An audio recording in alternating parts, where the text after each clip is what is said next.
Good night, ladies and gentlemen, boys and girls, all sports fanatic, those persons who are on the local and overseas location. Let me welcome you to this another episode of the Saudichress show. Actually, this is the 24th episode of the Saudichress show. And so, as per usual, we will be actually going great guns tonight. Hopefully we'll have another interesting show. I'm sure that the guest is a very interesting guest and one that all of you would not want to miss. And so let me take the opportunity, to welcome one of our own, probably one of the most highly rated FIFA referee we have had in this country, in Jamaica. The man they call Blacks goes by the right name, Kevin Morrison. Somehow it seems like a little deep poll has been going on. I've seen a different name on screen. However, let us take him for who he is. And people, I want you to help me to welcome our guest for tonight, our special guest, Mr. Kevin Morrison. Mr. Morrison, welcome again to the Saudichress show. And our viewers, they're waiting a long time, and as such, I'm just going to ask them to hit the like button. Don't just sit and relax. And I must say, people, there's a lot of different events going on in and around Jamaica. We have the RJR Sportswoman and Sportsman of the Year Awards going on. We also have some entertainment going on down by the North Coast area. And so we might have persons tuning in and out. However, we know that we have the guests and the content to hold them here on the Saudichress show. And of such, again, if this is your first time joining, let me welcome you too.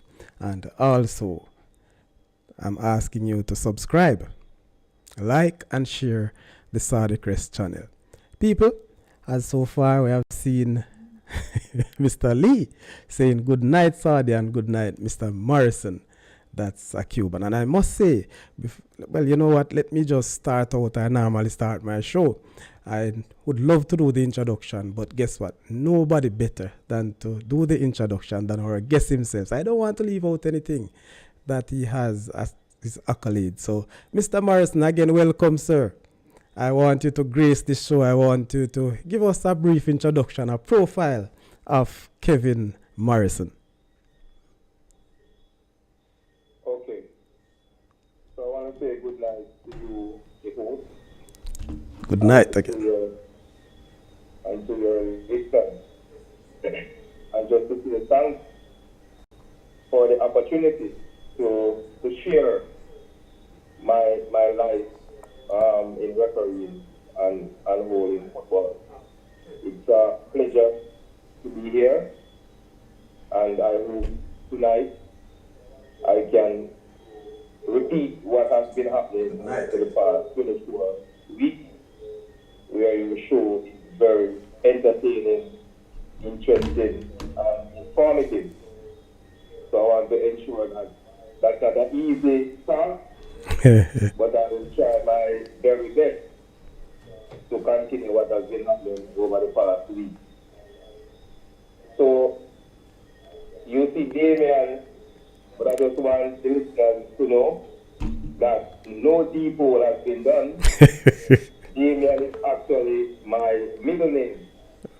Okay, interesting. So, I use Damion Morrison 22 as my Gmail account.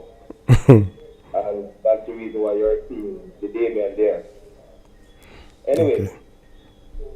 So let me give you a brief profile. So my name is Kevin Morrison. I started my journey as a referee at the age of 12, where I got selected to play for the Caribbean Parish team.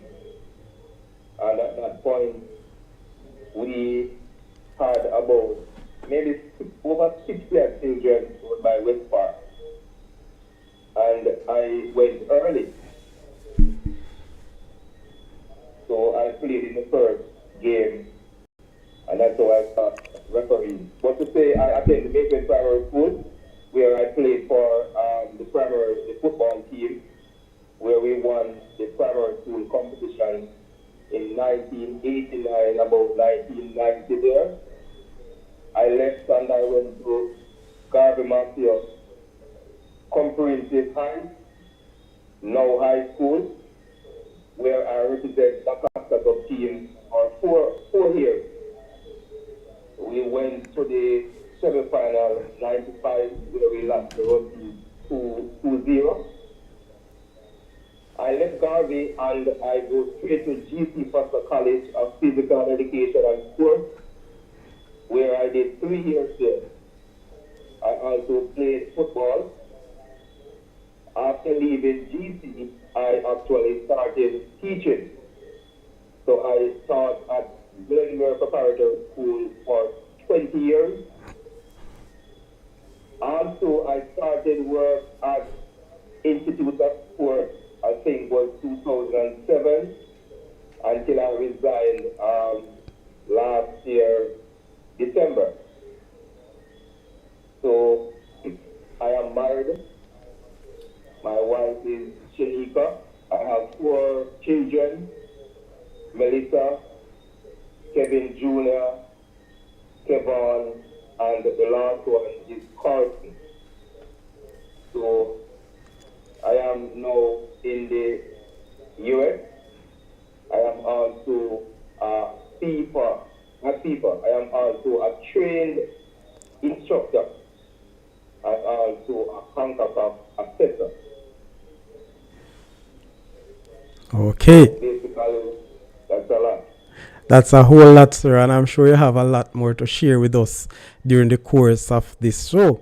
And again, people, I've seen 8 persons in and only 2 likes. It's very important that you hit the like button. That thumbs up that you have seen below your screen. Please hit the like button and let us continue our show. Again, let me welcome you all. And Sir Blacks, would you believe when the chat start to run all over the place? And yes, man. So as you started out, where Mr. Lee started out by saying good night, and Gregory Messam, Sir Sadi, and the great one, your namesake. You know, we are both Kevins. So, you know, thank you very much, Gregory. RR, check. This will be epic. I'm sure, Blacks. I'm sure. And he give you that thumbs up again, Mr. Blacks. Gregory Messam, Sir RR, bless up, bro. Yes, very good. Seems like Kevin here is having a little issue, but he's back. And so, Sir RR, blessings. That's from Messam. RR, man, early in the class front. In our front bench, RR. I wonder if you are Gregory fight for the middle desk. Because there's a lot to learn, you know, and I'm sure that the teacher is here to put it across. Yes, bro, you know, and so sanitize, link up the channel. Where you're there. All right, so RR, continue to ask them to hit that like button. Again, people, if you have not yet subscribed, please do so, because we have been going very good. And so we are here again, as you found out, if you are just joining, we are here with Kevin Morrison. He will speak to us on a number of footballing situations, more so on the referee side. He has given us a very short profile, or should I say a summary of his profile. A man of his stature who started his career refereeing journey from the age of 12, I guess. Am I right, sir? How could that, a few minutes, be his profile? So you will help us and you can continue. Again, people, you can call and talk live.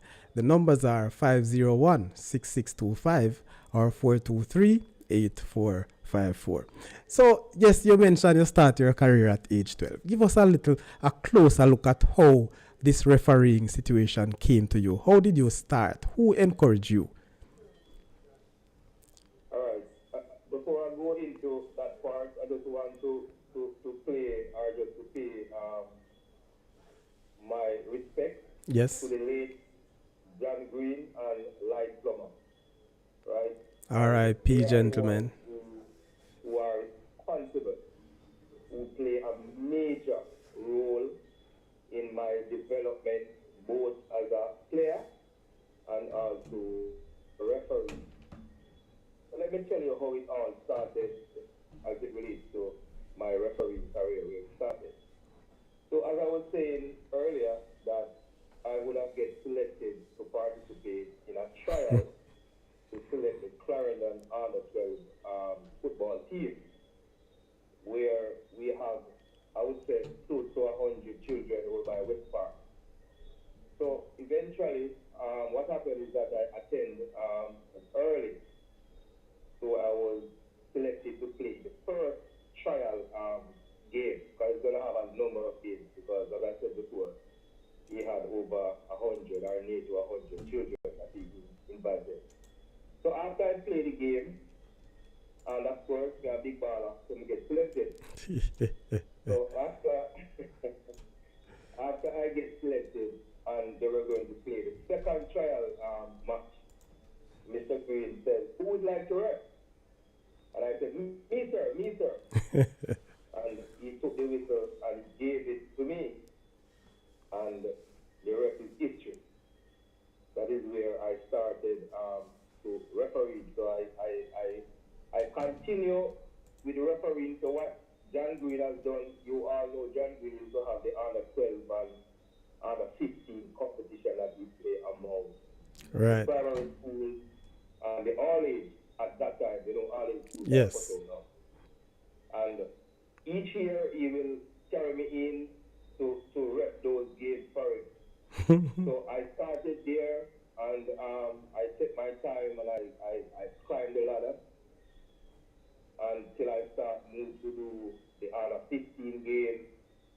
At the age of 15, I think they introduced me to, I think it was Mika, who at that time was the person in charge of refereeing in the parish. Okay. And I started to do, corner league, but I started to do D1 games until I leave and reach high school. I was trying to balance both of them, trying to play, trying to rep. So I continue to rep and play. Sometimes I have to decide that I'm not going to rep, because like when Light Silver used to have that summer league going by West Park. Yes. So sometimes I said I'm not going to rep until next year. So I actually play on a 14 and I play on a 16. So eventually when I reach or when I pass the age that I cannot play anymore, then I start to rep consistent in the competition. And I continue here. I can remember this league that Forest Valley used to have way up in North Carolina. In Craftsville. Right, and I want to pay a lot of respect to that competition, because it will have built me into who I am now. So after continuing doing football and refereeing, I was called in by Clayton Solomon, the late Clayton Solomon, because he has passed away. And he said to me, "Young man, I came up by Craftsville and I saw you ref a game. And I can tell you, as the chairman of the referee committee, you are a prospective keeper, but you cannot ref and play." And at that point, I decided, because I look at it and I'm saying that maybe I am not going to be one of those players who is going to make it to the top. And I take that decision to say, all right, I'm going to stop play and continue to referee. And of course, there is history. So that's how it all started. What age were you at that point? How old were you? At what point? When Mr. Solomon saw you reffing at Craftsville? I was about maybe 26, 28, somewhere there about, yeah. Okay. A little bit younger. All right. Because I got on the people at the age 30. So maybe 20, 25, 26. Okay. very, very good start, I can imagine. I remember seeing you up in Craftsville, Craftsville there, referring a number of games. We had a few heated talks. I don't know if you would have remembered, because I used to associate Yes, myself with sir. a few teams. And, I would have believed that some things were not going right because I I was a referee myself in Kingston where I've gotten a whole lot of rough up from fans and players. So I can just Yeah. imagine, with you. But sir, I want you to assist because trust me, as I said, the chat is running wild. People, before I read another one, please, I don't know if I can do this, but I want to ask you again to hit the like button, people. Please hit the like button unless you have not subscribed because we have a number of persons in, but only 6 likes so far. So again, I'd mentioned that RR and Gregory Messam fighting for the front bench, but I can understand why they are here. The teacher is here, the big teacher. So RR is asking, need to know about VAR. Long time I want a FIFA man in the range. All right, RR, we'll get there. So keep it cool. Keep it cool. Before though, Gregory Messam, after Gregory Messam, Sir Sadi, I am here at the front decks to play money football against the great RR before class start. Why have to tell you money football days, you see, man? A lot of troubles. A lot of trouble with those 1 cent, especially the silver one for the ball. All right, so the shine 50 cent is mine, bro. I want to leave out the money football, we're dealing with the real football this time around. All right, Gregory and RR. Good. So, Gregory Messam again. Yes, Mr. John Green.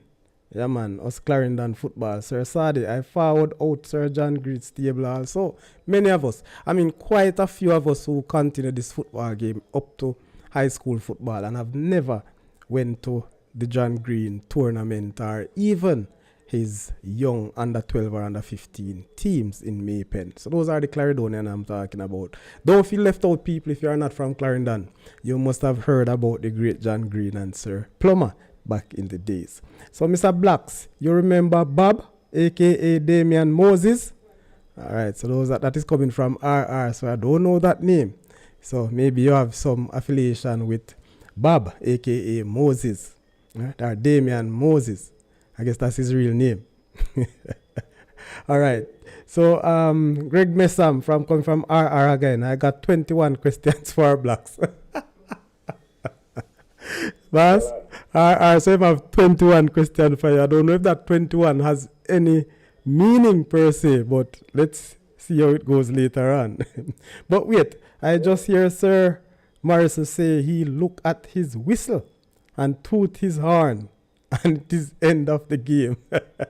No, listen, Gregory, I tell him, Gregory, let me tell you, I make sure I tell him, I'll give him permission when to take out the whistle. Because I don't want him blow off this game, because I know we have some unruly players and spectators. So I don't want him to blow off the game too early. So I caution him. We have something can leave with the unruly players, man. All right, good. You see my color, so me can't get nothing like that, Yeah. All right, so yes, Sir Morris, as we said that, going up. Trust me, believe me, when I heard your age, just I've known it quite a long time now, but it was always troubling to me if you were really this age, or the age when you started ref. I mean, you have always looked like a schoolboy those days when you're coming into Craftsville. And maybe that's why many players tend to look at you differently. But you have earned the respect of the players as a youngster. Tell me how that goes.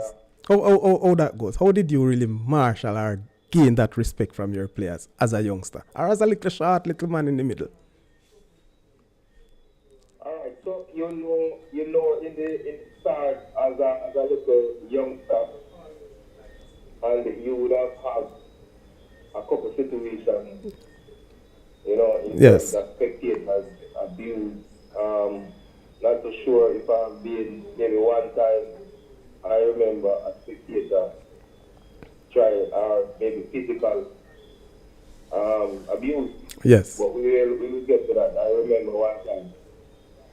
But how do I maneuver the situations as they present themselves and how do you get the respect from the stakeholders, meaning the football players, the officials, and ultimately the spectators.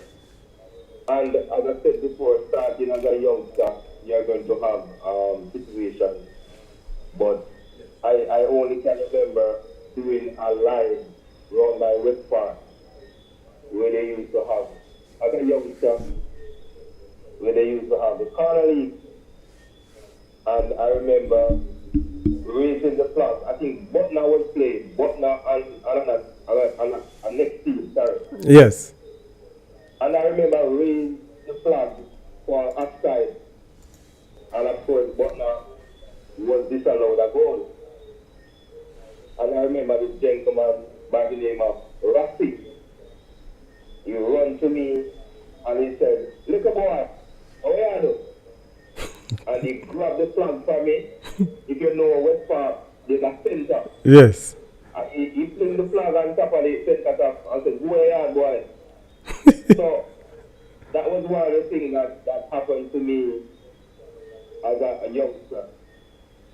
And you know, spectators are always going to say things, but other than that gentleman who took the flag from me, and as I said before, he did not hit me, but most persons would have abused your little boy, this and that.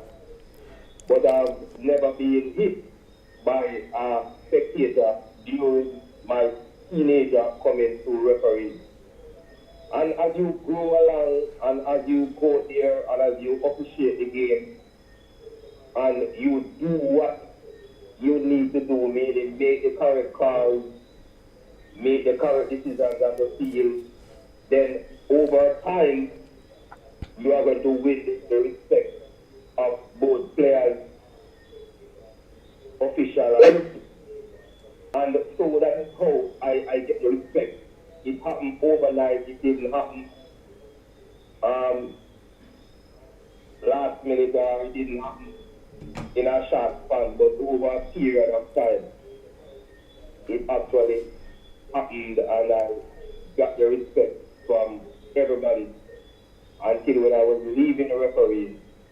You know, I can hold my head high because I leave on a high note. Okay. Yes, so that would have been a really trying situation there.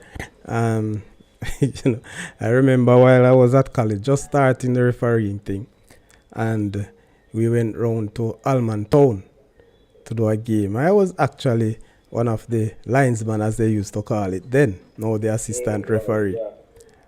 And every call I made against that Alman Town team, whether it's right or wrong, trust me, Yeah. they will give you a cheer. So if you make the right call, if you make the call that suits them, they clap you. But if it doesn't suit, and I remember clearly I made a offside call, and trust me, bag of water coming at me. So it's like me watching the game and watching behind me. But to my surprise, the water was coming from the bench. Because no fan outside, the field was fenced, And I remember, just like what turn around to caution the players or those who throw in the water, I saw one coming. So I just grab it, look at me, I have a little cricketing skills. And when I caught it, I just start drink it. The whole place smash up from that, man. Trust me. Nobody don't trust to nothing. I've never made a wrong call in their estimation again. Because what? I played it with them just to show them that, listen, just calm. So I understand. I was nervous going home still, no feel no way. Because they lost. So, but that's the nature of it, So I do understand your thing, sir. Now, you have given us a low point in your career, and that was early. I wanted to ask you to name me some high points, but maybe that will, I don't know if it will be too early, but nothing was wrong, because based on the question and based on what RR suggesting is 21 questions, I'm sure that a whole lot will come out of those questioning. So, before you reach the FIFA stage, what was your high point officiating in Jamaica here, locally? All right. So quite a few high points. So I would have done the Costa Cup, Manning Cup finals locally. I would have done a couple of Premier League finals in my parish. I would have awarded referee of the year a couple times. Also in the National Premier League, I would have awarded referee of the year 4 times. Wow. So those are some high points locally. Also locally, because it's what you would have done locally, that's what is going to give you that opportunity for recommendation to the highest level. And in 2008, my local body, through my referee department and the Jamaica Football Federation, 2008, I was nominated to the FIFA list. And of course, that was ratified, approved by FIFA on January 1st, 2008. So the recommendation was made in 2007, and the approval from FIFA was the 1st of January 2008. Yes. So those are some of the high points that I would have achieved on the local field. Okay, very good. Now, Kevin, can you remember what's the most number of yellow cards have you issued in one game? Over 10, I would have games that I have issued over 10. I don't think, I think maybe 12 might be the max. But I know between 10 and 12. One game. There were there any fortunate players to finish on a yellow card, or any get red card or a second yellow in that game? Or the second yellow meaning that 12? No. Wow. So tell me, boss, looking on as a fan or a coach and refereeing, issuing 12 yellow cards in one particular game, that game would have been most a very rough game. Did you at any time believe that some of those cards could have stayed in your pocket, or some of those decisions could have been made otherwise? Or probably put it this way, a more discretionate decision? Before I answer your question, I just want to take you and your listeners back to the just concluded World Cup. Yes. So we have one game. And all answer. We have more viewers than listeners, so I want you to make mention of the viewers too. All right. Want to make mention in that game between it was Argentina versus Holland, right? The last World Cup? Yeah, man, just concluded World Cup in Qatar. Which game you said again? It was Argentina and Netherlands. Okay. 11 yellow cards were issued in that game. You remember? Yes. And that is at the World Cup level. And of course, you're going to have cards that you can look at. Because just the other day, also in our local Premier League, I can't remember what was the game. I think it was Ireland versus somebody. We had also 11 yellow cards and 1 red in that game. So sometimes you have games that it is so physical that the players turn up and they don't want to play the football. They just want to be physical. And of course, you as the referee have to ensure that you protect the players and protect the image of the game. So, of course, if you have an assessor there, and in those times we didn't have referee assessor, but now it's a little bit different. Yes, that's true. I mean, when you go home and you do your review that game, of course they're going to have one and two products that you could have keep in your pocket. But at the moment you feel that this is a yellow and this is yellow, and when you go home and you review, you say, oh boy, I think I could have not eaten that yellow. So of course you're going to have cards that you think that you could have put in your pocket. So the question is yes. I mean the answer to your question is yes. What a way to answer me.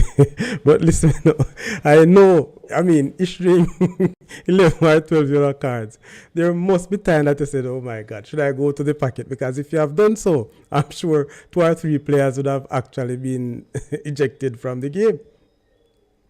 And then, that's where the pressure would, I believe, would have started on you, so to speak, issuing red cards, especially early in the game. Yeah. So, again, people, please hit the like button. We have more than 2 times the number of persons per like, and I suspect that many persons are here tonight who have not yet subscribed, so maybe they are unable to participate. Let me take a few more in the chat, Sir Blacks. Yes, you said me miss out the first question, but help me out because trust me, some of they running too fast and just keep up. But you can call in man. I've never heard you calling, and since you have so many questions, I encourage you to call in at least 2 of the 21. I'll read the other 19. All right, so RR is asking, Sir Blacks, wasn't Bob the baddest football thing in your time amongst Ray, Fana, Arville in the Clarendon U12 team? Which Bob? I guess Bob is Moses. He has made mention of Damion Moses. Oh, I at the moment I'm not remembering that name. Okay. But the names that you have mentioned, in terms of Ray and Winston Fanner, which may so rest in peace. Yeah. We have players like Franco. So there was a lot of players, a lot of good players in those times. But that name at the moment is not ringing a bell. Okay. All right, RR. So maybe you could call and flesh out that questions a little clearer. Sir Blacks, coming from Messam. Sir Blacks, can you remember any referees that inspiring you to get into officiating? International and local mentors. Yeah, I can clearly remember there's a referee who now in the States is to live in Eppertville by the name of Dunk. He encouraged me a lot. He had Mika, Speedy, Scarlett, and Lee Ines. Lee Ines was the person who did the instructing and the exam with us when I actually passed to become a referee. So those names clear a lot. They were the one who really mentored me. Okay. Approached me or asked me to become referee. All right. You have served was a Glenmuir Prep for 20 or 21 years? 20 years. 20 years. Being at a prep school, would that have given you more flexibility to move to games, especially during the week?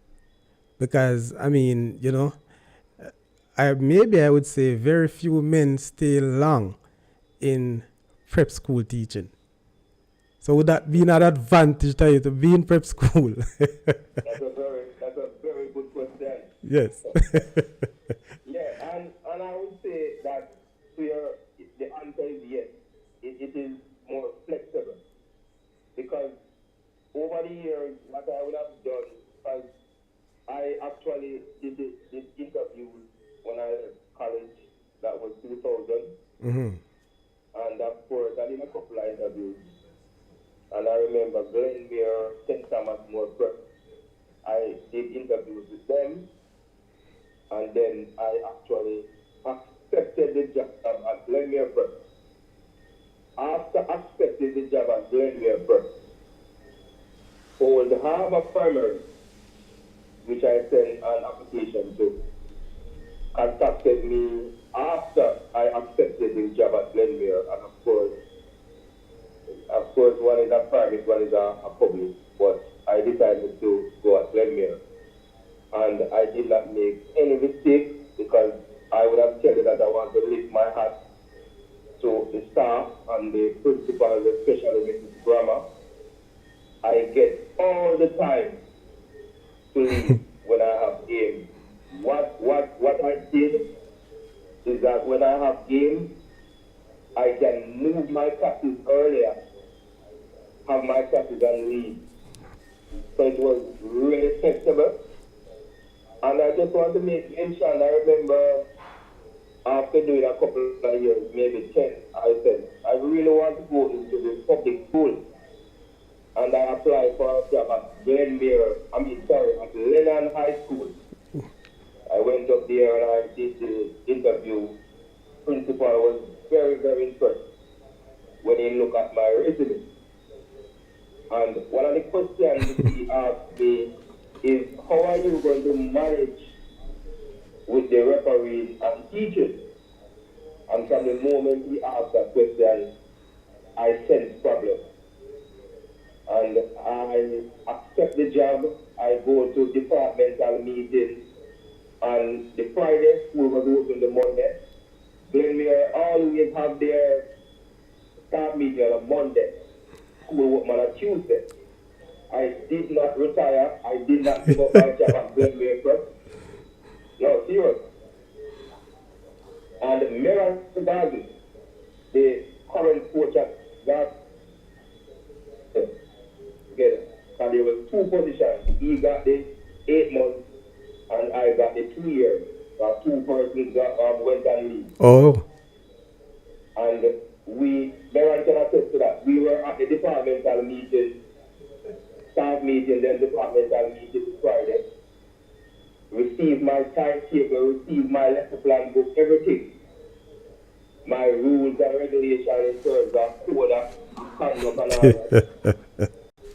And when I went home and my mind reflect on the question that the principal said, boy, I don't know how we're going to work out with the referee and the classes. You know, I called Morrison and I said, Morrison, I'm not coming up there Monday, I'm not going to take this job. And I didn't go. I just go to my staff meeting Monday at Glenmere Preparatory School and start my classes on Tuesday. And I'm telling you that I really get the time off from Glenmere Press. Never have no problem at all. No problem. Trust me. Based on what you just said, I have to read this one from Gregory. But before I go there, Terry Robinson, a.k.a. Gibbs. Respect, boss. Good night, good night. Good night, Sir Morrison, a.k.a. Blacks, real referee. That coming from Gibbs from Morgan's Pass. You must know them, me and them. All right, so RR, he's trying to bring clearer who Bob was. But he's saying that green car come for Bob every evening, 1988, 1989. So I don't know if that brings about any clearer picture to you. Yeah, the kind of member. Yeah, you know, good with me. Okay. But you can't say who, you know, give up, because if you know say nose, if you know say Avil, if you know, well, Fana, we can't say anything about Fana right now, but put that aside. Gregory saying they need to name that preparatory school after you for that score of services, Sir Blacks. And I will champion that to Gregory if they don't name the school at least one block. RDP department after Kevin Morrison. 20 years is no is no easy run, you know. But boss, I asked you the question because trust me, I could have understand the nature of, you know, a prep school being more flexible than say a public primary school with a number of students and and so on. And what I really notice, it is very important that you are clear before you take a job, because that job at Lennon maybe would have put you in a very, very big problem. And you have sensed that correctly. That's a wise move. That's a very wise move. So, again, Colleen Wittick. Good night, Saudichress. Good night, Mr. Morrison. All right, Colleen. Thank you very much for joining. That's sister-in-law, Colleen. I mean, Saudichress show a run. RR, what is the age range FIFA start and finish a ref? Take that one, sir. So what is it? Is there a minimum or a young age? I know that there's a cutoff age or an old age, but is there a young age for you to get involved in FIFA refereeing? That's coming from RR. Yeah, so the question to that is yes. You have to reach the age of 25 and over before you can be nominated from any member association to the FIFA league. So that's the age that you have to reach. And maybe a couple of years ago, I would say about 3 to 4 years ago, FIFA would have removed the age barrier as to when you can exist from 45 as a referee. So there is no age limit to when you can exist.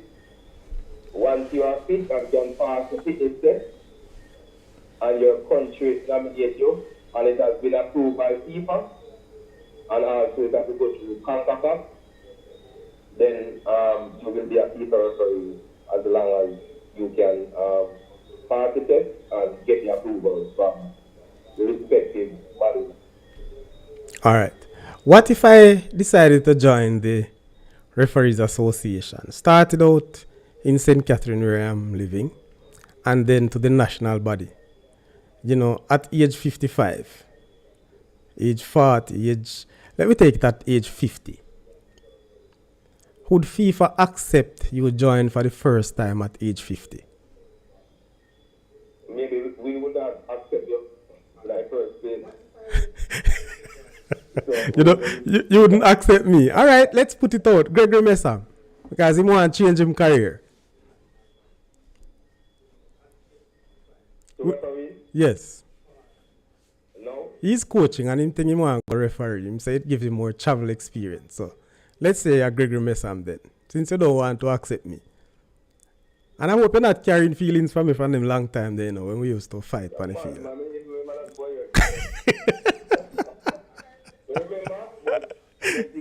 All right, my boss. Yeah, man. Yes, so yes, at that age, would FIFA accept you to start at that age? I would say no. You have to be under it and then stay with that age. But for you to be recommended at that age, it's a no-no. It's a no-no. All right. Yeah. So people, in my estimation, based on the answers, it's best you get yourself involved from early 25. Exactly. At least age 25, because you know what? Sorry people, for people of my age and beyond, we have to just watch the refereeing thing. We can carry one whistle, but we won't make it to the FIFA ranking at all.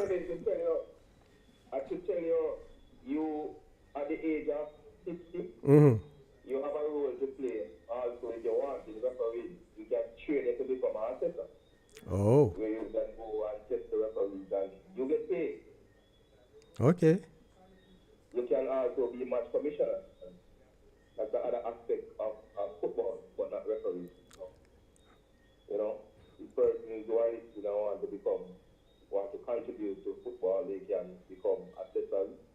We prefer persons who are referees and ex-referees, but if we have one person who did not play, then we can always train you. Okay. But you're talking about getting paid. In Jamaica, is it lucrative in Jamaica? Knowing that referees here, maybe not loudly, but always complaining about being paid for a number of games or overtime. Is it really lucrative here in Jamaica?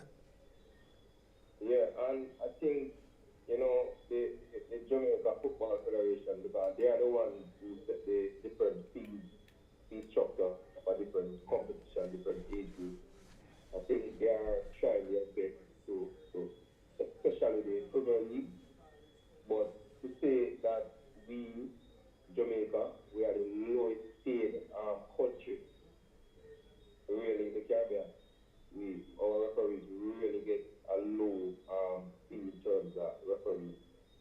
But, I think the organizers to the different competition, especially FIFA, they are trying to increase the fee as they go along. I know last year the fee was increased, the Premier League fee was increased for this year. So it is getting better, but nothing happened overnight, and we are seeing some growth in that regard.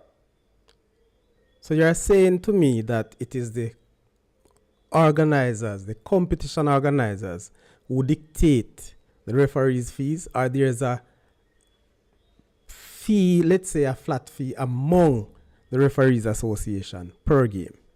Which of them? Yeah, so as I said before, the Jamaica Football Federation are the one who does the fee structure. Mm-hmm. Why I mentioned ISA is because ISA would have given you a little bit more than what is there. So Oh, okay. For the football competition, the fee is $2,000. ISA will give you 2003 or 2005.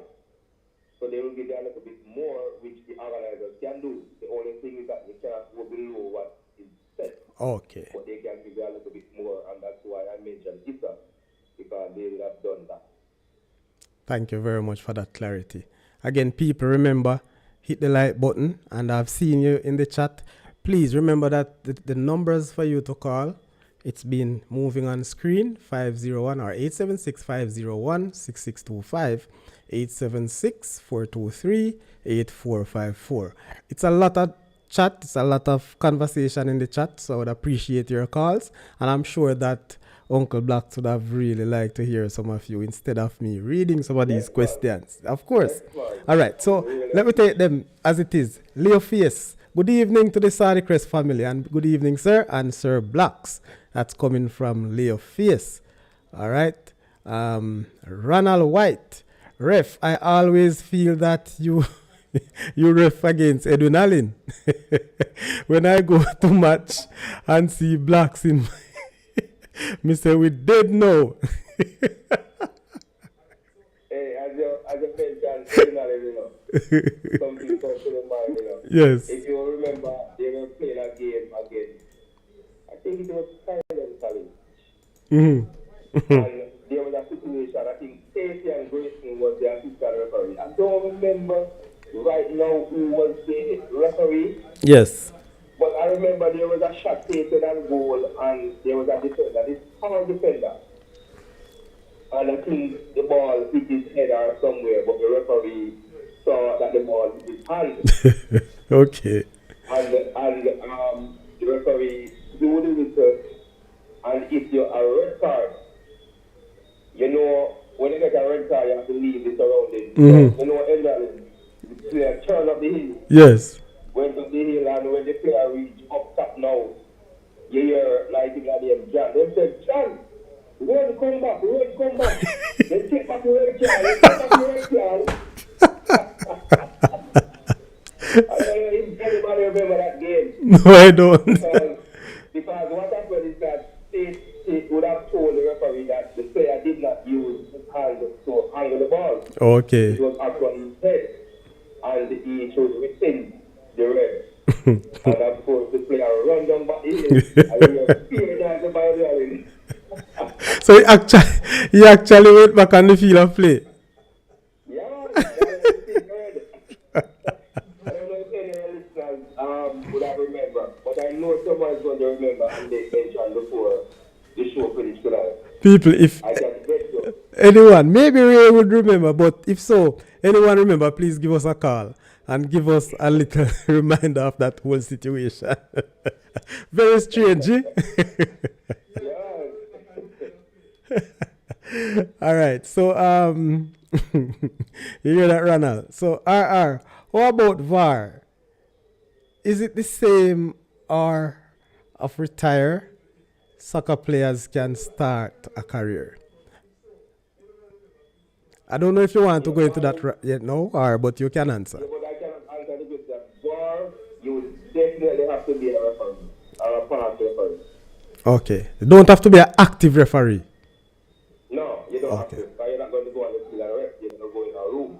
So, am I to understand that those persons who operate as VAR, no, let's say for the EPL, they don't ref on the field any at all? All right, so let me tell you that you have referees who are currently ref on the field. Mm-hmm. They train to become VAR, video assistant referees, and they also do games on the field. So Okay. you have persons who operate in both categories. So yes, you have referees who do the duties as well. Mm-hmm. Yeah. Okay. All right. So Gibbs again. Gibbs is coming out. Well, RR. Yes, that was the question he asked earlier. Gibbs, being a FIFA referee, what is your biggest game thus far, and what was the feeling like in that game? So remember, I am now. So for your listeners, I am now a former FIFA referee. I retired in 2021. I retired.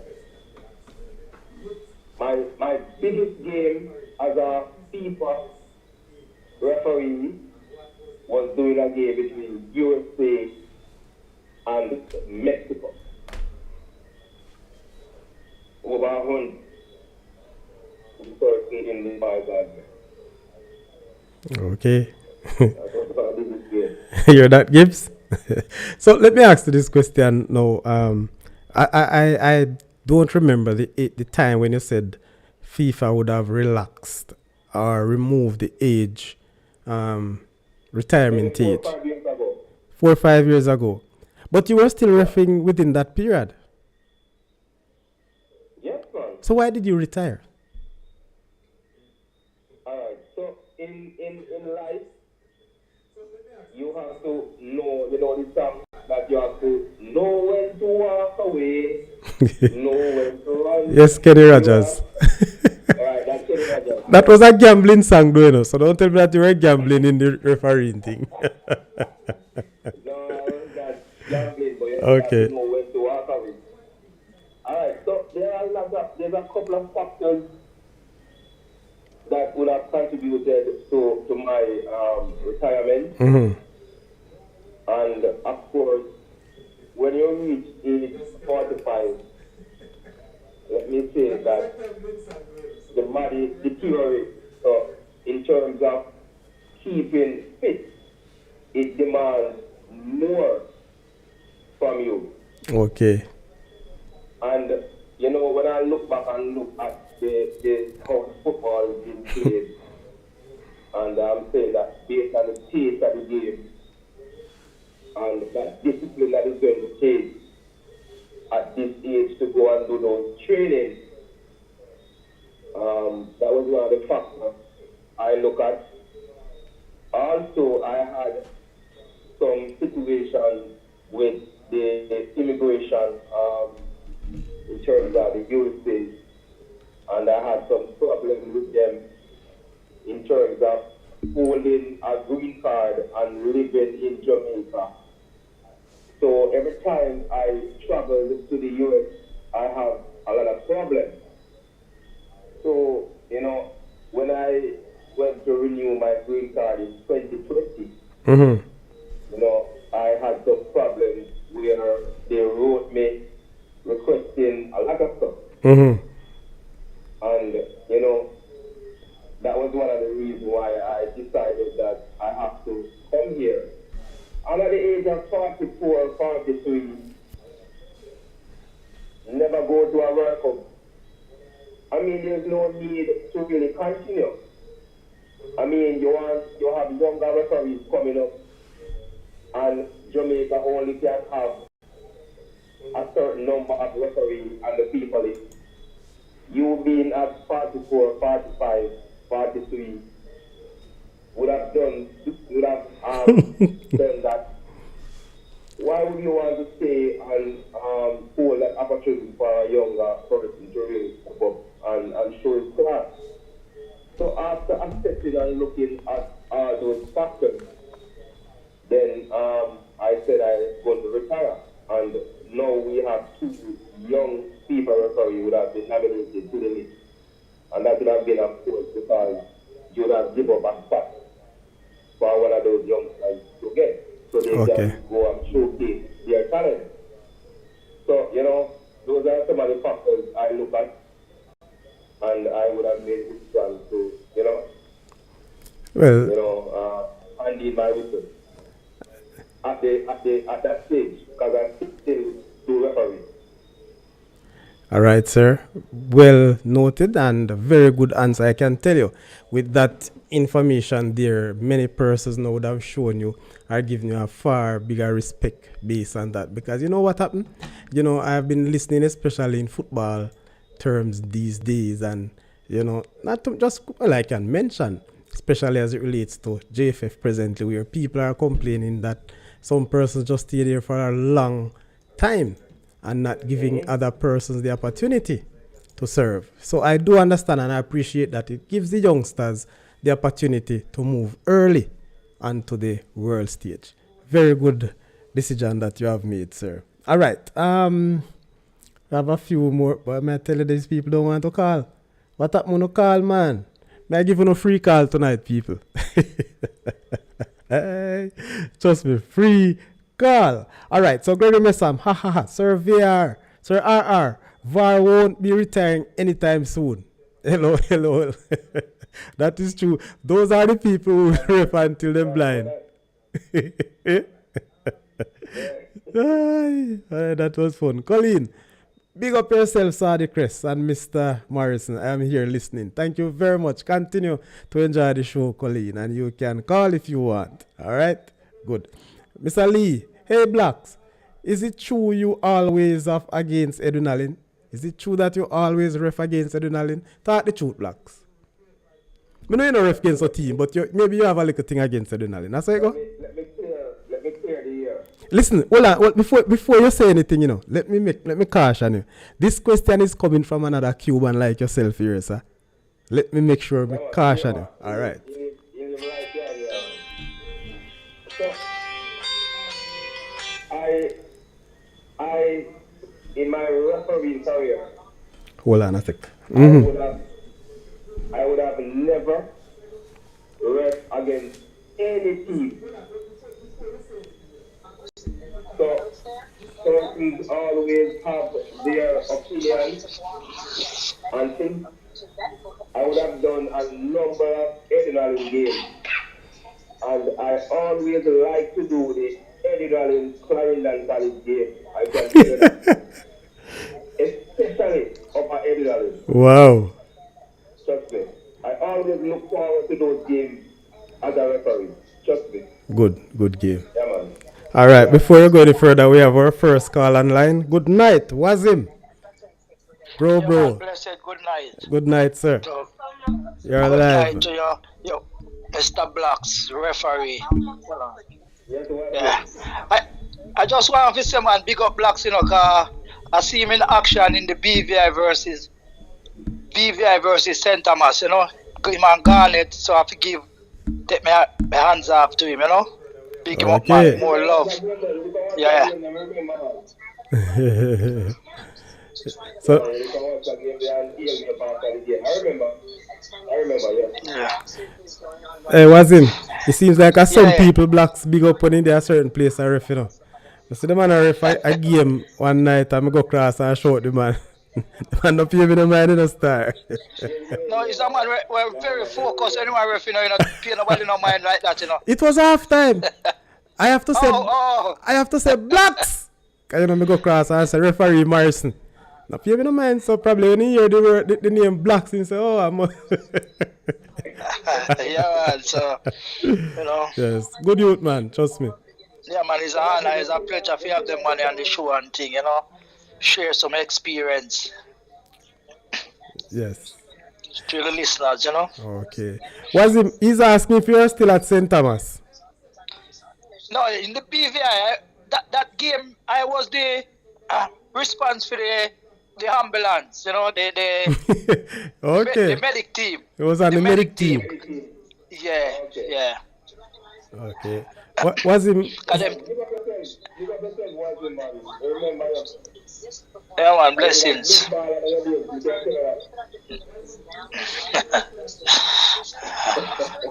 He's a big juggler now. All him can do is try a little juggling now. Still have my record. They don't know what I brought my record and collect the money, but I say it go. State it. Let's state it for the youngsters. Anybody who use a left foot, is a left footer or a right footer, use 1 foot and do 115. Without the touch of the foot. So juggle 115 with 1 foot. With 1 foot. If you use a left footer, you use a right foot.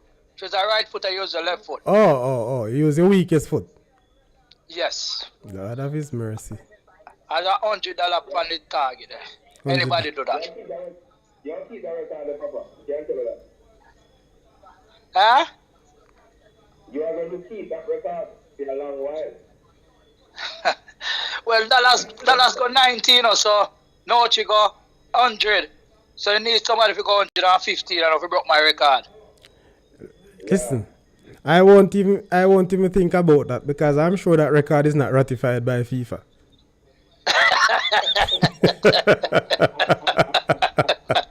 So be out of that. Where's about that FIFA referee? I can post it. I can post the record to you and you approve it, you know. All right, boss. Yeah, man. So post it, man. Let we have it, man.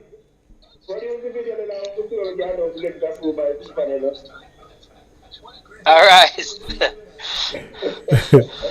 Trust me, Wazim, you know, easy at all. So this is Wazim, the man who owns and runs this Solid Rock Block factory down in Maypen. Big up yourself. And he's also one of the main sponsors of the Saudichress show. Thank you very much for calling. So anything else? No, man, blessings, you know. All right. Good night to your listeners and everybody. Respect, you know? respect, Sir Wazim. Big up yourself. All right. All right, blessings. All right. So on that, yes, Mr. Lee. So you hear the question, you hear the answer for your question loud and clear. This man don't ref against no team, you know. So can't say anything else, boss. Hear from him himself. Dallas Harris, PBA chairman. Greetings to you, Mr. Chairman. Bless up yourself all the time, you know.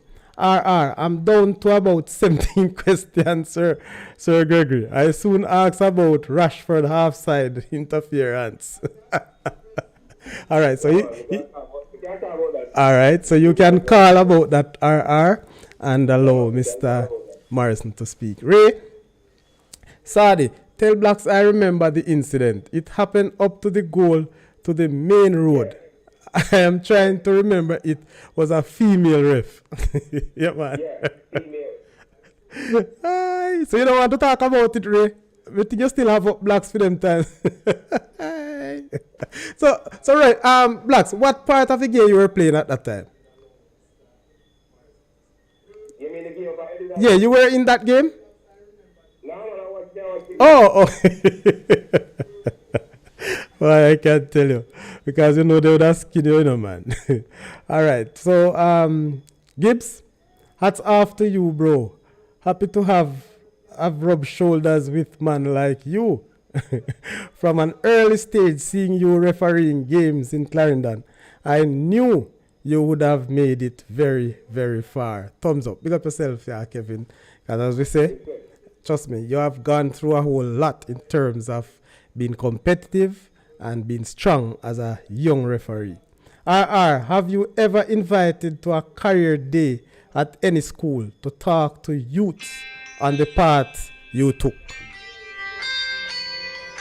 So you can answer that one, sir. Yes, I would have been invited to a couple of careers there. I know Soon come. Julia have invited me to one. And maybe a couple of other schools. And of course in May, at the Matthew 43rd anniversary. I'll be going there as a motivate. I mean, to talk to some other students as Okay. it relates to, yeah. So yeah. All right. Very good. All right. Call online. Errol Stewart. Good night. You're live on here. Hi, good night, sir. Good night, Blacks. Good night, everyone who is watching and Good listening. night. Good Um, night to you, sir. I've heard about you. I've heard of you through this medium, the PIBA group, and since Saudichress has started this channel here, which is very informative. And I've heard Blacks. I've heard your name called so often, and so I've never really met you or so on. But I have a question that I would like to ask you, as it concerns VAR. What are the functions? What are they?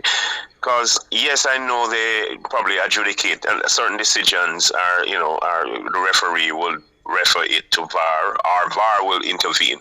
But if the referee make a decision regarding, take for example, the referee make a decision, can VAR override it, or whenever there is no decision made, VAR make and tell the referee, call the referee, get the referee's attention to it. How it operates? Okay, thank you very much for that question. I'm sure I will answer your question to the best of my knowledge. So let us establish what the purpose of VAR. And the purpose of VAR is to intervene in clear and obvious. So if the situation is not clear and obvious, VAR will not interfere. Also, VAR only interfere in third situation, right? So what VAR does is that it takes an excellent analysis of the situation. Say for argument's sake, VAR interfere with, I will talk about line of intervention. So say for argument's sake, the referee issued a yellow card to number 5 when it is actually number 10 who commit the offense. VAR will also interfere with those situations. VAR also interfere with if a goal has been scored and something happens before the goal has been scored. VAR is going to take you back to the situations where it happened, because as it relates to a goal, it says for a goal to be scored, there should be no infringement prior to that goal being scored. So the referee maybe missed the foul and the goal scored, VAR would take back the referee to that situation. So there are a couple of things that VAR will interfere with. They will interfere with, like penalty kick, violent conduct, serious foul play. Once it is clear and it is obvious. VAR has two things. They have an on-field review and they have the factual review. So on-field review meaning that VAR, the game will stop for a couple of seconds and they review. If nothing happens, then the game will continue. I'll give you an example, and this is what the assistant referee would have been taught as it relates to offside. If you have an offside situation and you're not sure, allow the game to continue. Allow the game, I mean, if a goal score, then VAR will intervene. Right? So that is the purpose. The question you ask as it relates to decision. What VAR does is that if something happens, right, and remember that you have almost near 50 cameras in a room with about 12 or 14 VAR persons in there. You have VAR, you have assistants, so you have a number of persons in there looking at the situation at many different angles. They look at it in speed, they look at it in slow motion, and they look at it, they make an analysis of the situation before they actually bring it to the referee attention. So if something happens, they look at it and they will get now the factual. So they will bring the referee to the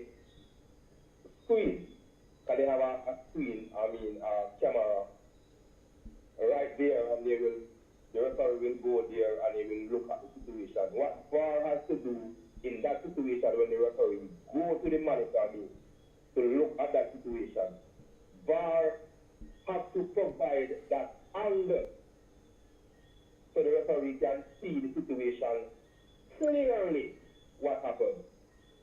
So once it is clear, because VAR role is to provide that opportunity where the angle is good enough for the referee to see the infringement clear. So when the referee go there and he see that situation, then he's going to go on the field and he's going to overturn, because it therefore means that the referee would have missed this situation. And VAR is there. That's why his name is video assistant referee. It is there to assist the referee. It is also there to assist the game as it relates to fair play. Because you don't want a goal to be scored and something happens and the referee didn't see and the goal is being allowed. Because it is not fair to the game itself, because FIFA is all about fair play. And most of the persons will have problem with VAR, but we have to understand that we are all human beings. I mean, some persons will say that VAR take away something from me. Okay, fine. But at the end of the day, that is not what FIFA is looking at. FIFA is looking at the end of the day, the team is win fairly or they lose fairly. And that is the reason why VAR is now come on board, so that it can assist the game in situations where the referee did not see. As it relates to decision, let me make this clear and make sure all your listeners are listening. Okay. VAR does not make the final decision. So if VAR bring you to the monitor and you see a situation and you are not satisfied that this is not a foul or this is a foul based on what you blew for earlier, you can overturn this decision. You can say, no VAR, I'm going to stick by this decision I made. And there's nothing VAR can do, because they are assisting the referee in situations where they did not see. So the referee has the final decision. Is rest with the referee. So I hope that would have helped to clear up a couple of things and answer the question that was asked by that gentleman. Yes, sir, Era. Thank you for the answer. I will go and return back to the. I will return to the audience and participate in the chat. There's a question. All right. Thank you very much, sir, Era. All right. So, Was the explanation clear? I just want to ask the listener a question. so he's asking. Yes, it was clear. Okay. Yes, I quite understand. It's just there was something I think in the World Cup where a decision regarding penalty, you make mention of once it is the decision, it is clear and concise, and the referee ruled on a decision. As far as it's clear and concise, the referee will use his discretion and rule on that, make a decision like a penalty. VAR, in that case, VAR cannot override it unless there was some infringement before, something occurred before that penalty. But if there was nothing occurring before it, just the actual infringement that caused the penalty, VAR cannot override that. So remember now, if something happened at field, right? Once it is not, so VAR would have called the referee. If the referee is right, you will not have any intervention by VAR. If it is doubtful or gray area, when I say gray area, meaning it is 50-50, it can go either way. You have no interference by VAR. If the referee is wrong, then you will have interference from VAR. If it is doubtful and wrong, also VAR will not interfere, really. You know, VAR will Is there a time period that has to be lapsed? Is there a time period? How many seconds does the referee has or VAR has to intervene if there is something that is not clear or it need to intervene in a decision made by the referee? How long a time period VAR has before they make this they do this intervention? All right. There's no time factor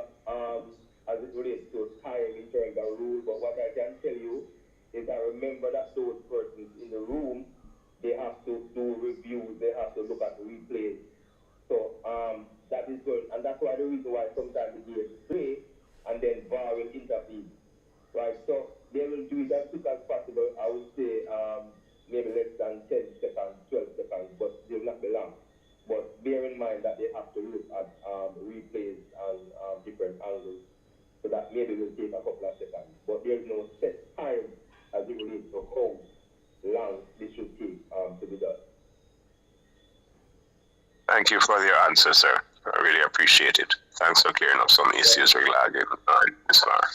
Okay, I return to the audience and participate in the chat. Yeah, man. Thank you very much, Mr. Stewart. Thank you for participating. Thank you very much. Good. So, Kevin, since you're on that VAR, I had asked before about the Rashford interference. You want to take on that one right now? That game, Man United versus, what was that again? Tottenham? Was it Tottenham or Man City rather? Man City, Man United, right? Yes.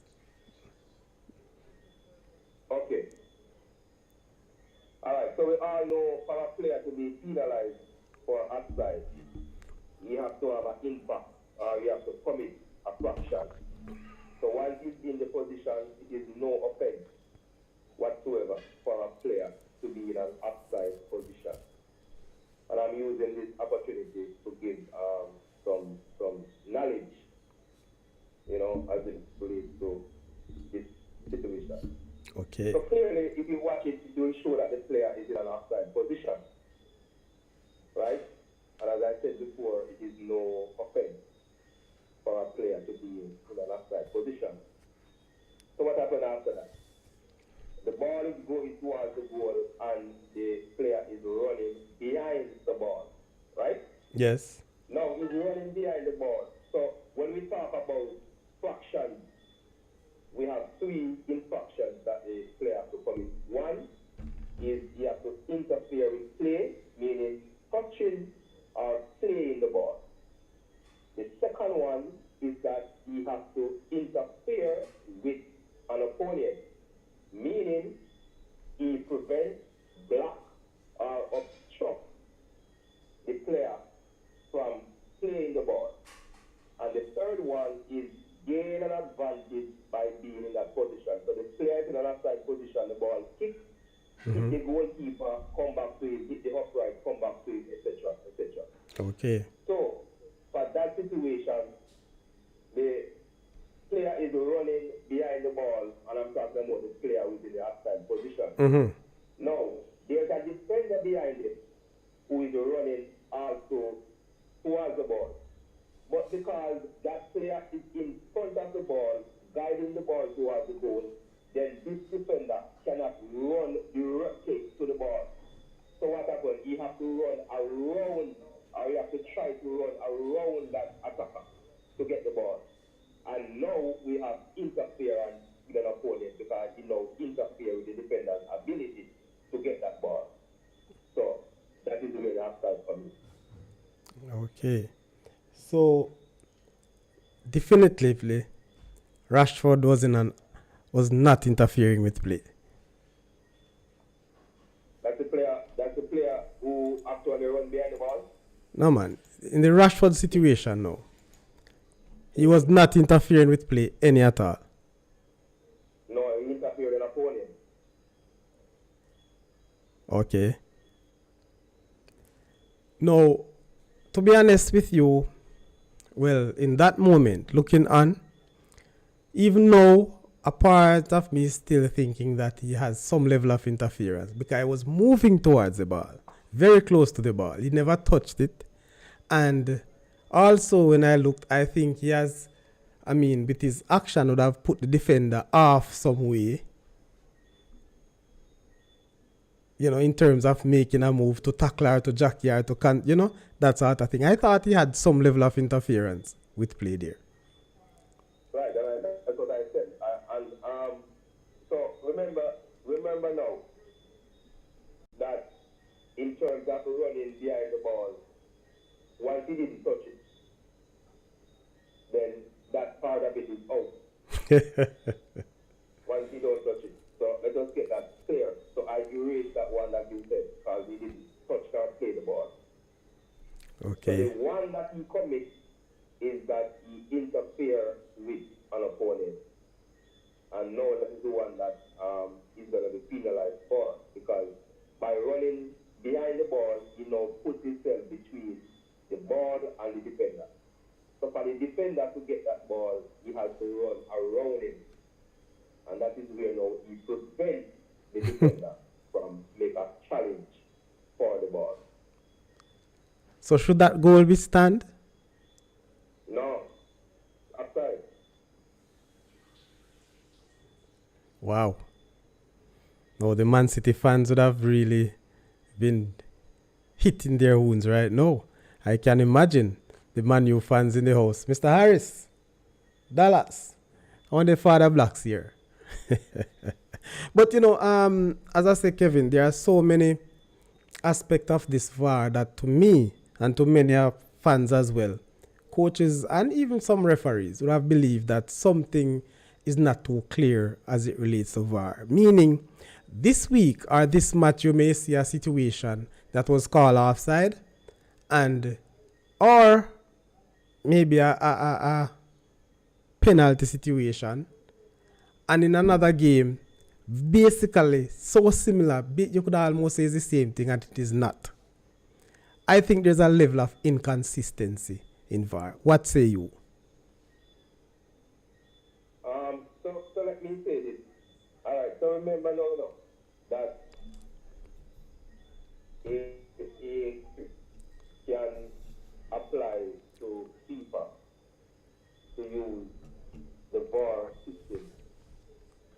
You have to have a number of things for it to be approved, right? So you have to have trained VAR referees. You have to have certain amount of cameras. You have to have a couple of things that is required. Right. But remember now that those persons who sit in the room is not monitored, especially in the English Premier League and other leagues, right? So they are the ones now who will interpret the situation in terms of what happened, what don't happen, right? And I can tell you this, 99 out of 100 times, once the VAR calls the referee is going to go with VAR. I can tell you that, right? So it's a matter of what happened in that competition as it relates to the VAR situation. And yes, I agree with you, because I think in the English Premier League, I am not so impressed with a lot of the decisions made by VAR. I can tell you that. I am not impressed.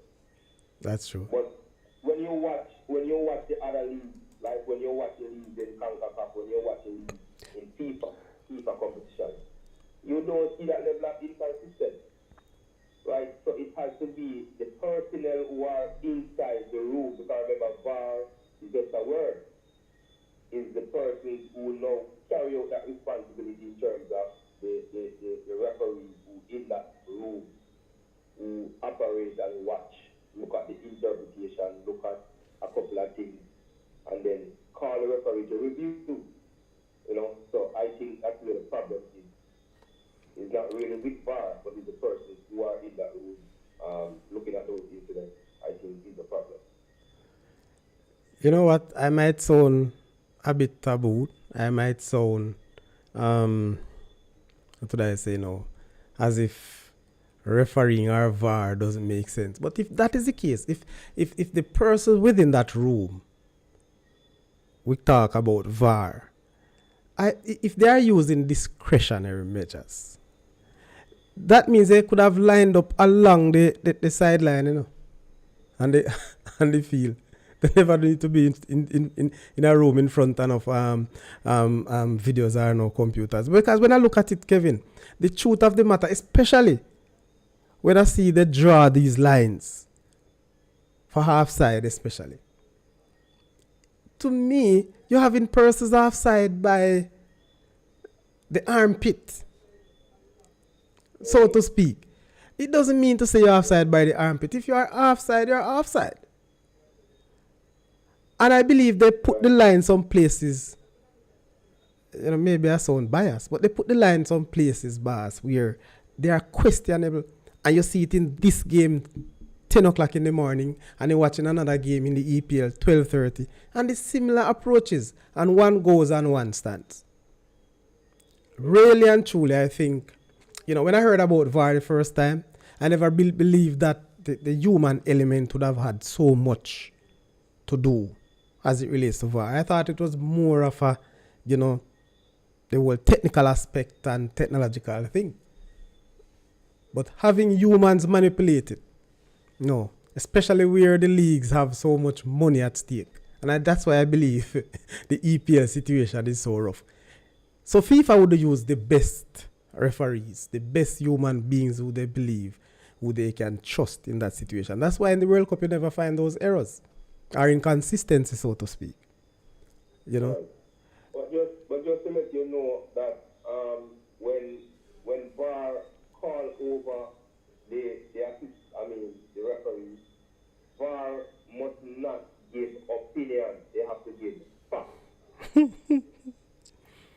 So let me make that clear, and that is part of the criteria with VAR. When you call over the referee, you have to have facts. You cannot give opinion. But, all right. Opinion. But you can use the discretion. You have to give facts. Mr. Morris, listen, I'm going to take you to task on this one. Okay. No opinion. Facts. Where does discretion come in this argument? Non-existent for that word. Non-existent. Yeah. Boy, I tell you, something is strange. Something is really wrong with the use of VR in some leagues. Something is wrong. All right? Not some leagues. In the English Premier League. You need to say that. Well, Tell me where else. Which other league you see you have issues with VR? Tell me which other league. the honest thing with me, I've not been watching a lot of leagues for too long. I watch some games in some leagues. Unlike the EPL, I would just watch every game that is coming live, But, it's strange. It's not just VAR are the problem.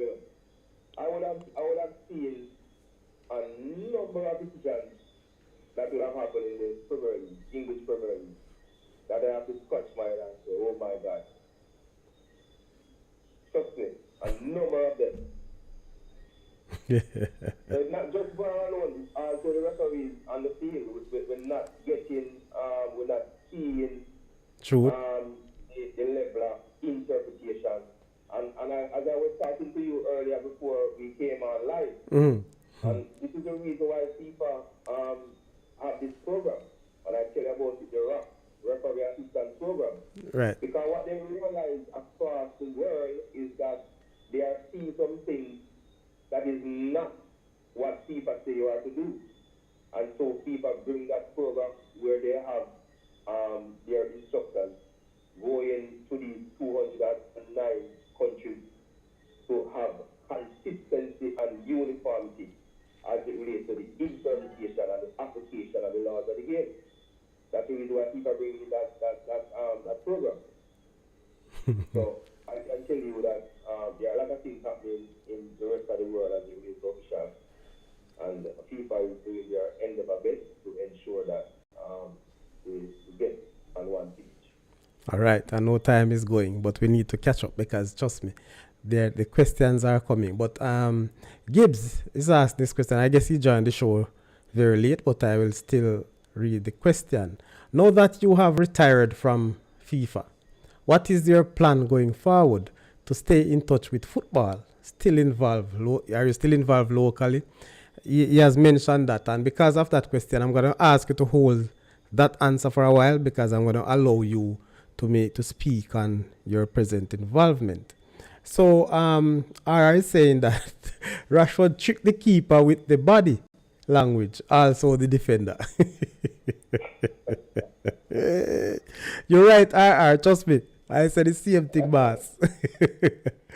But in terms of trick the keeper, so what if the player never outside? They would have still trick the keeper has to pay attention to the ball. No, but you So see, that is not a factor. That is not a factor. to consider the player to be offside because he might throw up the keeper. But this is yes, something that can happen in the normal game of skip where two players they decide the ball and you have to look who pick the ball and when the ball comes. You can't say, boy, this man this like more kick it and then this man kick it. we agree.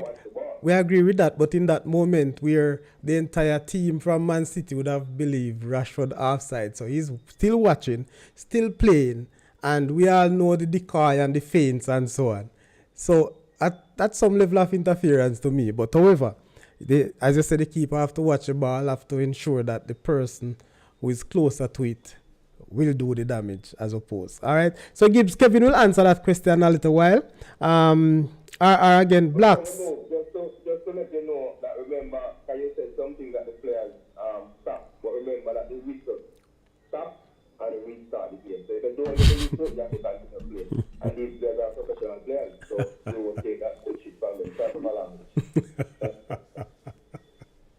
I tell you, one thing in football, you know, there are so many persons who can, what would I say now, use the different rules to help themselves, you know. In football, I tell you, the players, coaches, and managers are very smart these days. They use every part of the rule to make something happen for them. All right? Blacks, you're firm on the information. Big up. I watch you from West Park. All right? Barefoot to the big screen in the center Mexico. Versus US. Blacks used to refer to barefoot.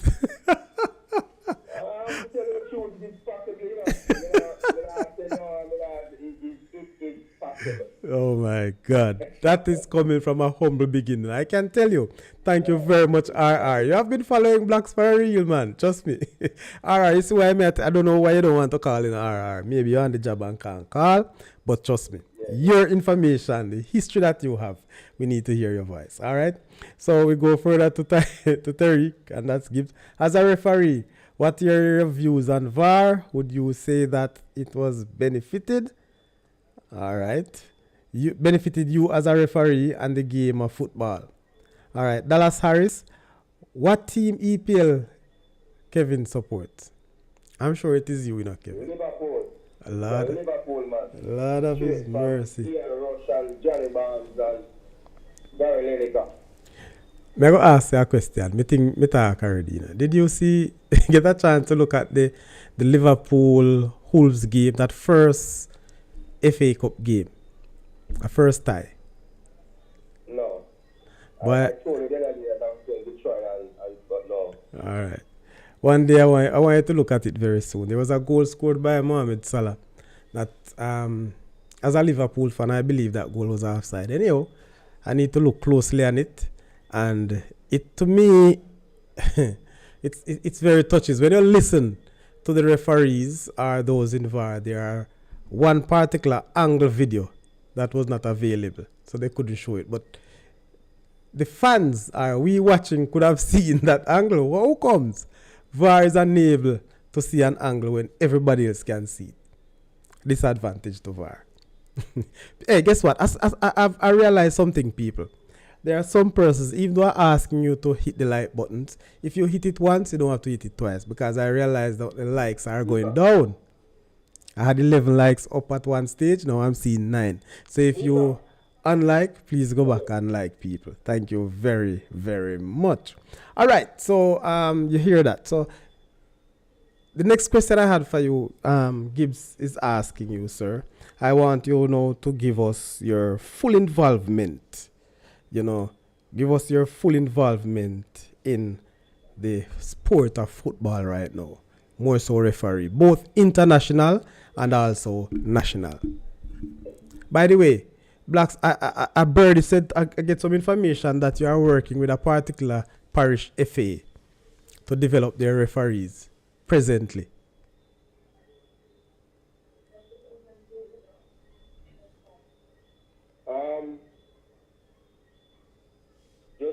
Just to say that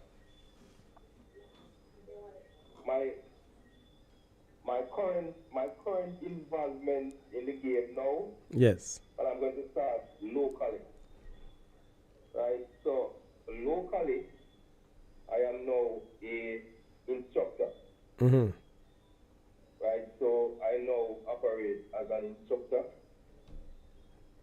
and I now do some work with No problem.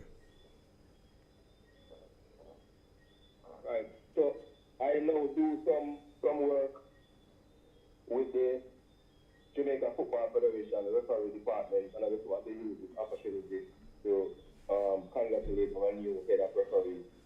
Most of your listeners might know her, Cardella Samuel. She would have done maybe a couple of games with Edwin also. So I am currently doing some work with the department in terms of the Premier League referees. So what we did or what we're doing is that we have every week we review the performance of the referees in the National Premier League. So we have 7 games played weekly, and I would have got the tips for those games. I'll get the game video for those games. I would have looked through the games and see where we need to cut a couple of tips in terms of some areas that need improvement and also some areas that the referee would have done well and would have cut tips and would have sent out those tips to the referees in a Google Form. So the Okay. referees will watch the clip and they will send out their answers. Then what we'll do now is the analysis of those answers and videos with the referees. So we will have a Zoom session with them. And of course, sometimes, or most of the time, I am the leading instructor in those situations where I'm the moderator for those sessions. So that is what I'm currently doing locally. Also, what I'm going to do locally is that I am going to do some Zoom sessions with referees, with persons who would like to become referees. So we're going to have some training for them, and we're going to do it Zoom where I take them through the laws of the game. And at the end of about 20 weeks, then they will do an exam, and then hopefully they are successful, and then we bring them in the referee circuit. So in terms of locally, that's what I've been doing. Also, in short order, I am going to start the assessment remotely.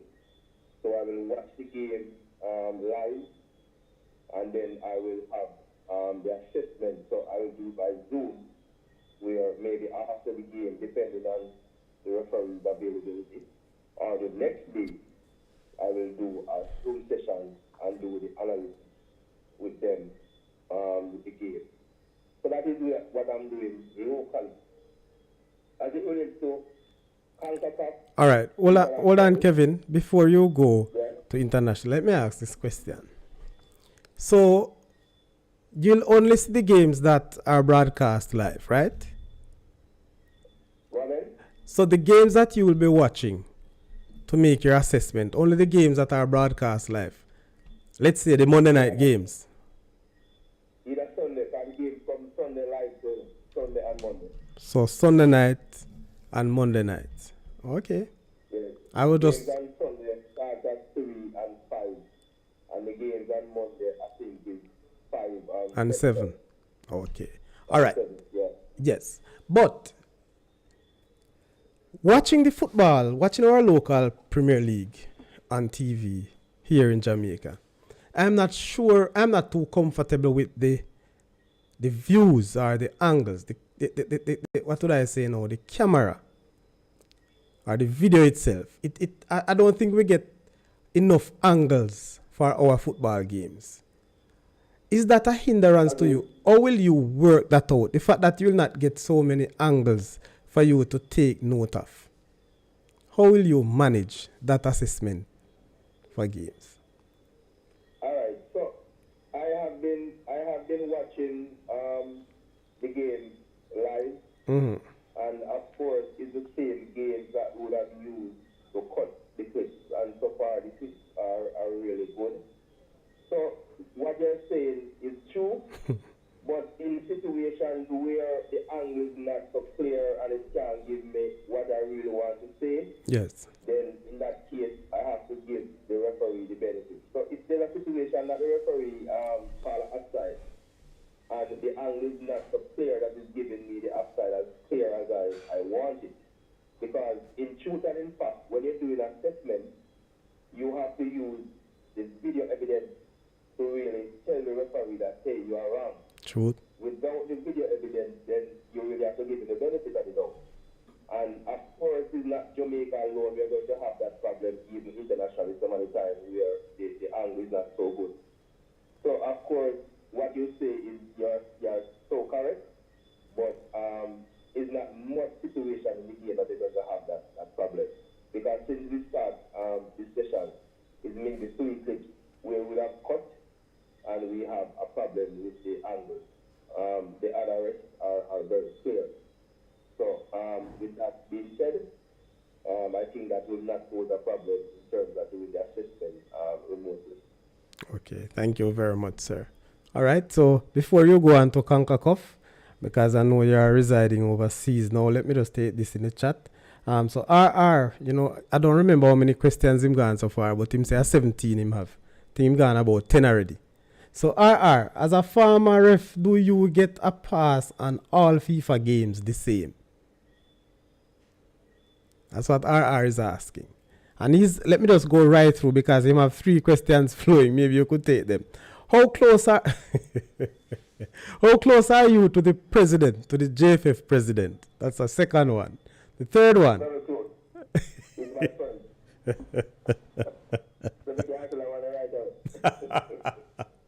So you're coming down to vote for him? Me can't vote. How comes? And it moves from 13 to what? 50? Are you still not involved? Remember the only way I would have a vote unless I get involved with the Jamaica Football Referees Association, which has 2 votes. So that's the only way I would have a vote if I get involved. Because remember the election is a year from now. So if I want to be eligible to vote, then I have to be a part of that group. I need somebody from JFF to come on the show. Because if you remove from They have a very good general secretary who I've watched different shows. Yes, I've seen him and so. But shows like yours, and I would have seen him. So just get in touch. I can tell you that he will come. I want a real contact for him, trust me. Because I am a bit concerned because I don't understand how it works. But from 13 votes now to 50, meaning a whole lot of other persons can vote or will be able to vote. I can't tell you how it works, but I think he's the best person to tell you. Yes, so leave that for until we get through to Mr. Chung. Yeah, man, definitely. Yeah. All right, so the last question from RR right now is that, well, you're going back again. The baller from Leeds, Wilford Grunto, doesn't he looks like half a cow? Your teammate from Garvey Massio. RR, they are really streaming in a youth. You know the Leeds player that he's talking about? Yeah, I know. I tell you. All right, so you can answer from the first one you're talking about. If you get the passing games from FIFA Pass. Or you want me to read it again? So let me, I would assume that he's talking about in terms of when you do the game, the grades that you would have get. More than likely. Yes. Good. All right. So in our time, because as you go along, things change. So in our time, leading up to my retirement, I think the acceptable grade now is 8.4. Okay. Back then it was maybe 8.28 thereabouts, right? So if you get 7.9, it is a good grade compared to now. If you get 7.9, it is a satisfactory grade.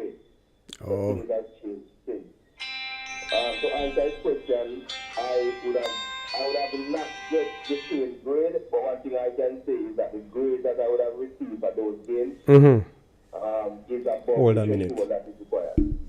Okay. All right. So here that RR. All right, we have a next call online. Go ahead, caller. You're live. Yeah, good evening, man. Me from Canada, Carl. Oh, the Canadian boss. Go ahead, man. No, we're not Canadian. I'm at Jamaica. Yeah, but man. Canada. You're Canadian for the show. Yeah, sure. It's true, but yeah. No, because he's on the show, Kevin. You might represent Canada. What I'm saying, because when you come on the show, you represent Canada. That's where the location is. True. When I check my analysis of those persons who view the show, it will show me that one person from Canada or two. Yeah. Yeah, go ahead, man. What say you? Based on what the coaches, the national coaches algorithms said that the local players, they lack something. What he said, techniques and something like that, whatever he said. No, I just want to find out why is no. I remember back then, when Walter Ball was scoring a beautiful goal in the stadium. I think he went for a trials. I think it was second or third division team, Rate Rovers in England, and they complained about his fitness. But that time we are big him up. So I want to know why is no the coach saying that when you didn't realize that when they were playing Cameroon? That's what I want to know. And, I'm just curious about that. What do you think? Well, I believe I will give him the benefit of the doubt, not to say that while in the Cameroon game he had made some comments, but one of the things he has, in this 2-day camp that 2 days camp that was done, he was able to see, more of what individuals are doing in terms of technical ability. Playing a game sometimes doesn't give you that advantage to see everything or to see basically one, because the coach probably looking at a favorable result more so than than so on. So I do understand, and I guess he's also doing a comparison with the team or teams that he has coached or the players that he has worked with, or maybe international standard. Because you see, when you check it out, it will no matter. You see, I understand some people just expected the best effort. We're not going to be good at everything. I'm not saying that you must not make something better, but we can't be good at everything. Because, check it out now. Exclude Jamaica and the US, right? Mm-hmm. I'm going to say Canada, Mexico, and versus Central America. Put them in Caribbean Games Championship. They're not match the Caribbean. I'm wrong, I'm right. Well, so if you put those players in the Caribbean? No.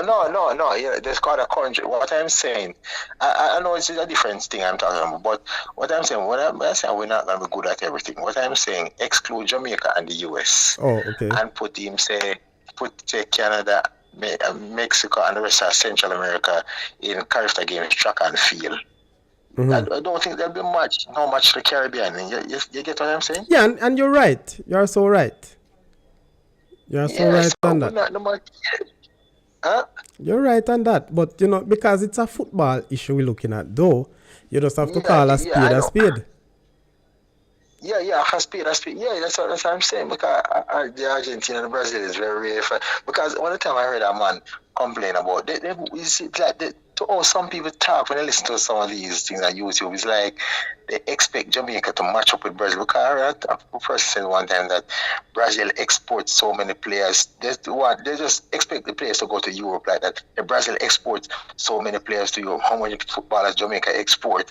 You can't look at the. All right, then. I should ask this question. How many players Brazil and Argentina have in the Diamond League and Swan League doing track and field, doing sprints? You get what I'm saying? I just call a spade. So what you're saying, Carla, we should just take it as what we have. Yeah, because you say the coach call up the local players. You have to do him work because when Simons came here, him find out what the tools what we have is just what they have, they don't want and makes because even John Barnes complaining about saying that you can't come to a non-elite place and expect the best of everything. You have to just use what they have because it's like learning a trade. learn the trade in a different country now. You know that we learn to you. Things are kind of different now because when I was learning trade, that it was not that advanced. You have to learn the man teaching. You have to do it to the best of your ability. That's what I'm saying. Yes. So if a coach, I don't know.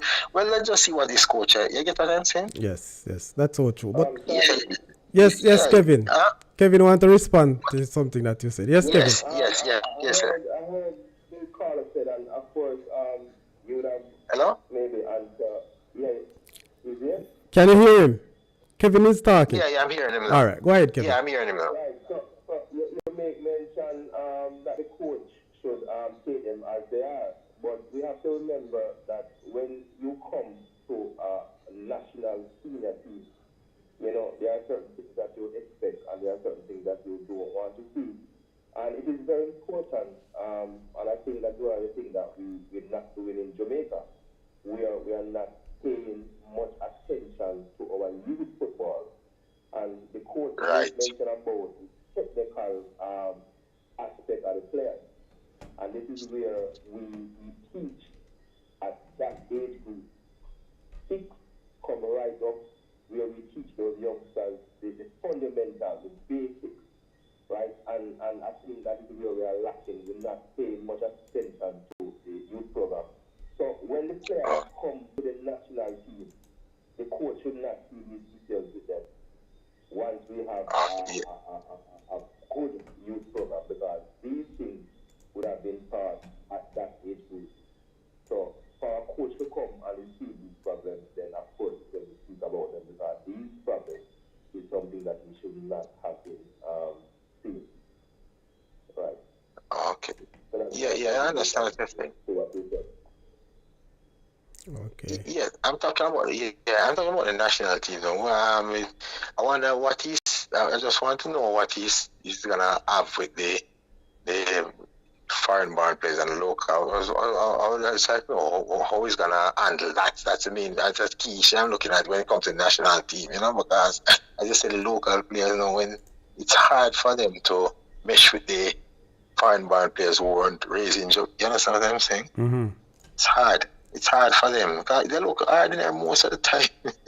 The foreign-born players, whether US or Canada, once you weren't, I don't know. But as I said, things are time changing, and everywhere you go, things are gonna be different. So to represent the national team, it takes more.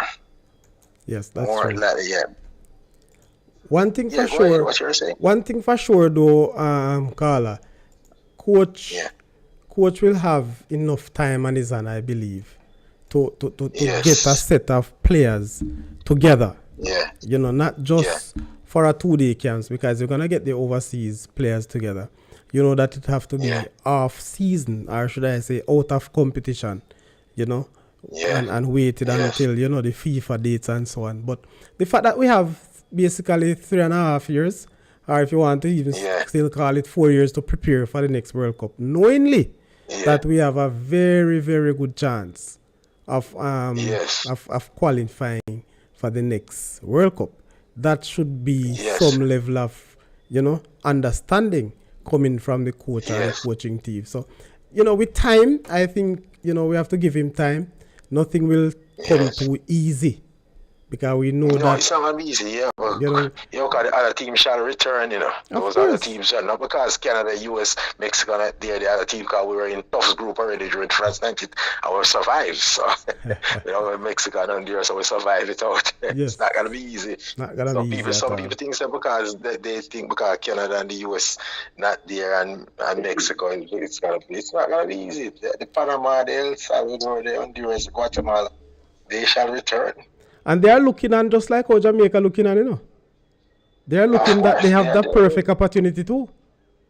Yes, they are looking at the Caribbean teams as well. They are doing the same too. So don't expect things gonna be not easy, because then again, some of the foreign players, they say get enough 4 years. Not all the while they're gonna be able to be in Jamaica like the local players. Yes, true. Not gonna be. That's true. That's not. Yeah, that's not gonna, because they have their bread and butter in whether England, Canada, US. They have their livelihood here to look at that. The joke, or the sad thing about it, or maybe the good thing about it. Oh, okay then. We have not been rolling over these teams over the years either, The other, No, the other exactly. minnows, like ourselves in this CONCACAF region, we are not been doing well over them. You get me? No, So no, no. we know that No, you we have see, a very tall order again, up on us. yeah. What? Tall order? What? Let's say the tall order again. Say that again. No, I'm saying we have a tall order up on us, as it relates to we qualifying or ensure that we Exactly. qualify for the next round. Yeah, exactly. Because in France '98, it wasn't easy to look up. I guess that you saying something, go ahead. Go ahead, Kevin. Yeah, I would say though that once we prepared and put some things in place, get certain things in place and do what we need to do, and train up a certain things. And one thing that I'm going to promote it, I think we should qualify. Yeah, that's true, bro. What's the put the shoulder to these guys? Up together and do what we need to do, get certain things in place. And I think now with this new general officer that we have, believe me, because since he came, he would have done and changed a lot of things, right? And with this new kid sponsor that we have at Eden, and a couple of sponsors going to come on board. I'm going to tell you that we are going to be in the World Cup 2020. Yeah, but then again, you need to remember that all players that have the same motive, they have to be motivated and determined and put heart, and it's like a door that life, and they think it's not gonna be easier. It's not gonna be an easy road, because I remember that game against Honduras in France '98. That nil draw, Warren Barter with 9 men. Warren Barter be on one hand just to get that goalless draw to make it through to the next round. And every game important, yes, every point important, but I never forget that Honduras were coming at us after we defeat them 3-0. I remember that game too, yeah. Huh? No, I'm saying so that you remember the game. I remember the game. Yeah, that's what I'm saying. Yeah, I said no World Cup game is not easy as that. That's what I'm saying. Yeah. That's what I said. Let's wait and see what happens anyway. Yeah, definitely. So Carla, before you go though, what's your take? Do you think we really stand a very good chance of making it through the round, the qualifier? Your honest opinion? Yes, but then again, no, as I said, everybody has to have the same more determination. It's like, just like Messi and his team, he's a leader and he took the team on his back. It has to be there, just like the France, and the determination was there. That's all I have to do. The players have to have the fight. Okay. The grit. So that's all I want. That's all I need. All right. Some what should I say? The segregation. It's not gonna happen. That is alone cause the failure most of the segregation with the foreign players and local. That's another thing. Okay. All right, Carla. Were you in the chat earlier tonight? You participated in the chat? No, I didn't get to. I just get to doing something and then see the show. Okay. Yeah. Just want to ensure that you subscribe, like, and you continue to share the Saudichress channel. I know you're always on. Press the like, That's subscribe already, man. That's how I get to see it on the YouTube. Maximum respect, man. Maximum respect. So, yes, thank you very much for your contribution. Huh? Thank you very much for your contribution tonight, and I hope you continue to watch the show. Yeah, man. Respect, man. Yeah, man. Enough for blessings. All right, blessings. So Kevin, I have another big up for you, but this one come in the WhatsApp chat. He's saying that listen to a man say no. Man say man call Blacks live on the big show. Yeah, the big show. Me they listen. Big him up for me. And this is coming from Coach Vassell.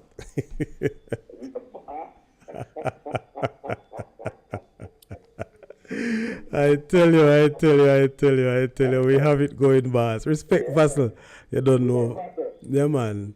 Vassell one of few early guests on the show, and I'm sure that within the next 2 weeks, we'll have Vassell and Meran back, both of them together on this show before they go off to Guatemala for the Under-17 World Cup qualifying competition.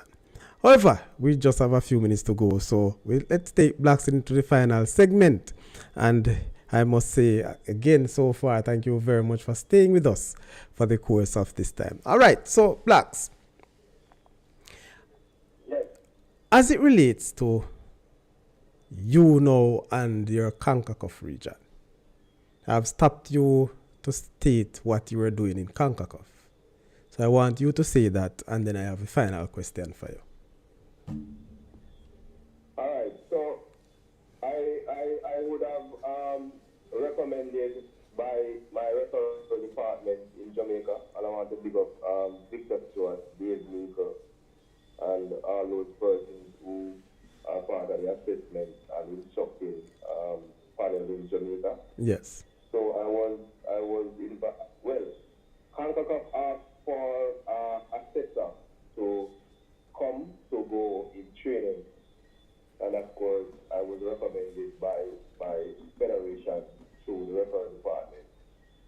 So I actually went to a tournament that was in August last year at the IMG in Florida at one of the Caribbean Under 17 qualifying tournament.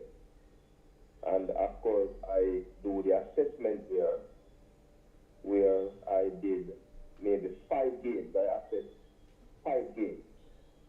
Right, so remember, now I go there to be an assessor in training.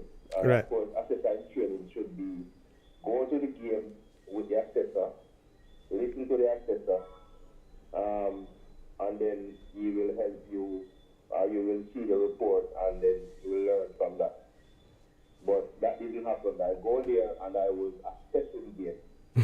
So I go there and I assess 5 games, do my report, cut click. One of the things you have to do is cut click. So if you have a situation where we call CMI, Yes. so that means critical match incident, where the referee makes a penalty and it has an impact on the result of the game. That's a CMI. You have to write about that in the results, in the report, and that also affects the referee score. So you have to write all of those reasons, and you have to support it now with the video. As I will say to you later on, that you have to have the evidence Right. before you can say that the referee is. So I have done all of that. And after the tournament, we did have the head of assessment at CONCACAF, which is Jay Nelson from Canada. Okay. And he was very impressed with my performance and everything. After that, now I was invited now to a course, a CONCACAF assessment course online, which I did 5 days, and the reports were very good. So I'm now a CONCACAF assessor, and I'm just looking to see when the football return in CONCACAF, which they're going to start with the U17 in Guatemala, to see what kind of assignment. But I am qualified to assess referees in the CONCACAF region and also in FIFA tournaments and games. So that's what I'm doing now international. So I'm going to ask you this question, maybe a bit personal. I talk about referee or assessors being paid, and we were talking about Jamaica. These are paid job, right? Yes, sir. Oh, so you should have been, you are now an example to many of our referees. You see the fact that you have come, you have actually made it from a humble beginning, very humble beginning, and the heights that you have reached right now in the football. What would be your take or your suggestion now? How can you motivate youngsters in Jamaica to become a referee? And I ask the question why, because most parishes, if not all of Jamaica, there's a high shortage of referees in the country. Yeah, you're totally correct. And you know, when I came into refereeing, I'm telling you, and I just want to share this with your listeners, and this is one of the things that we can use to help the benefits from a referee. So, as I said before earlier, that I used to do refereeing when I was going to school. Yes. And to tell you the truth, and I'm proud to say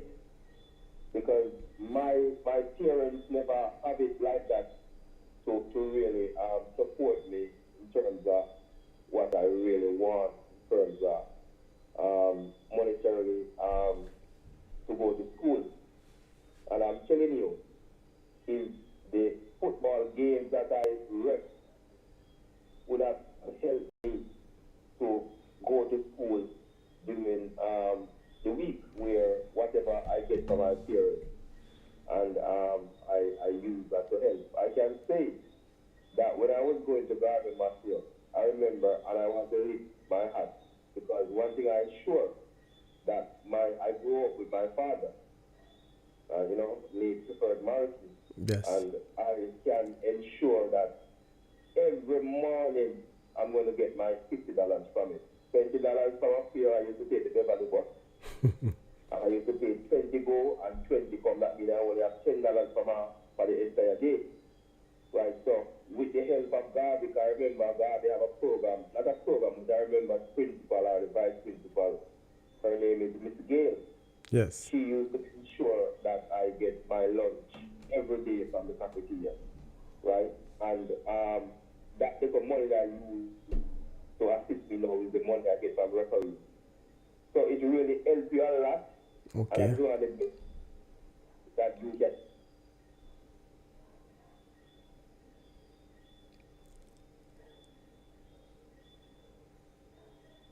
Seems like we have lost Kevin audio. Well, he's back. Yeah. So when I say the bigger picture, what's the bigger picture?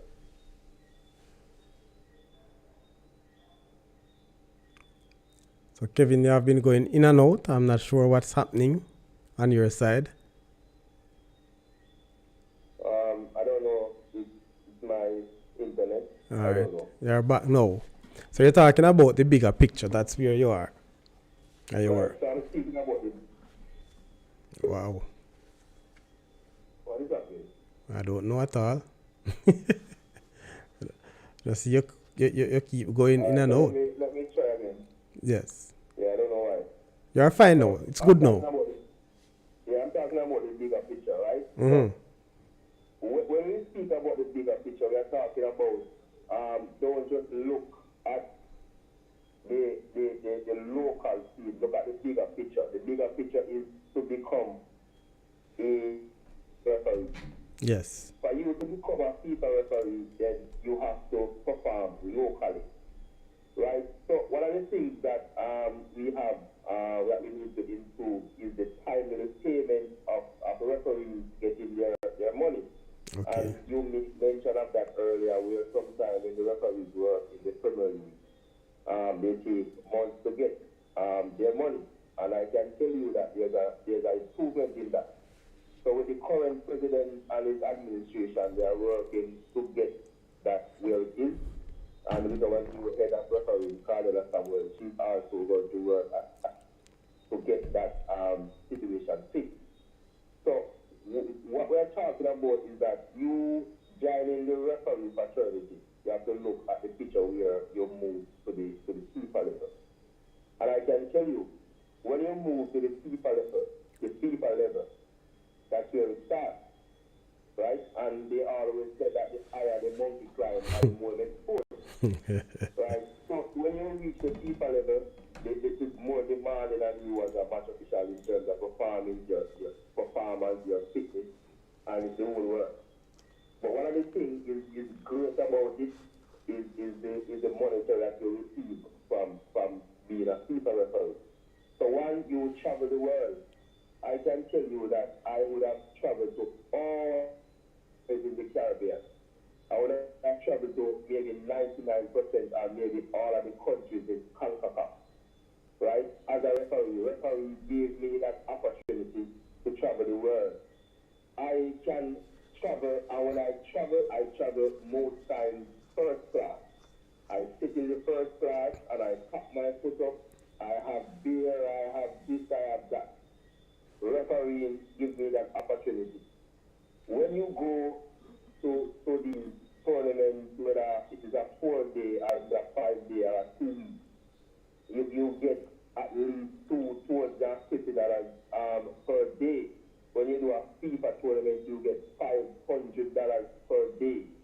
So these are some of the things that you have to look at as a youngster coming up, and these are some of the things that you can achieve from referees. But guess what? It all started local. It started in your parents.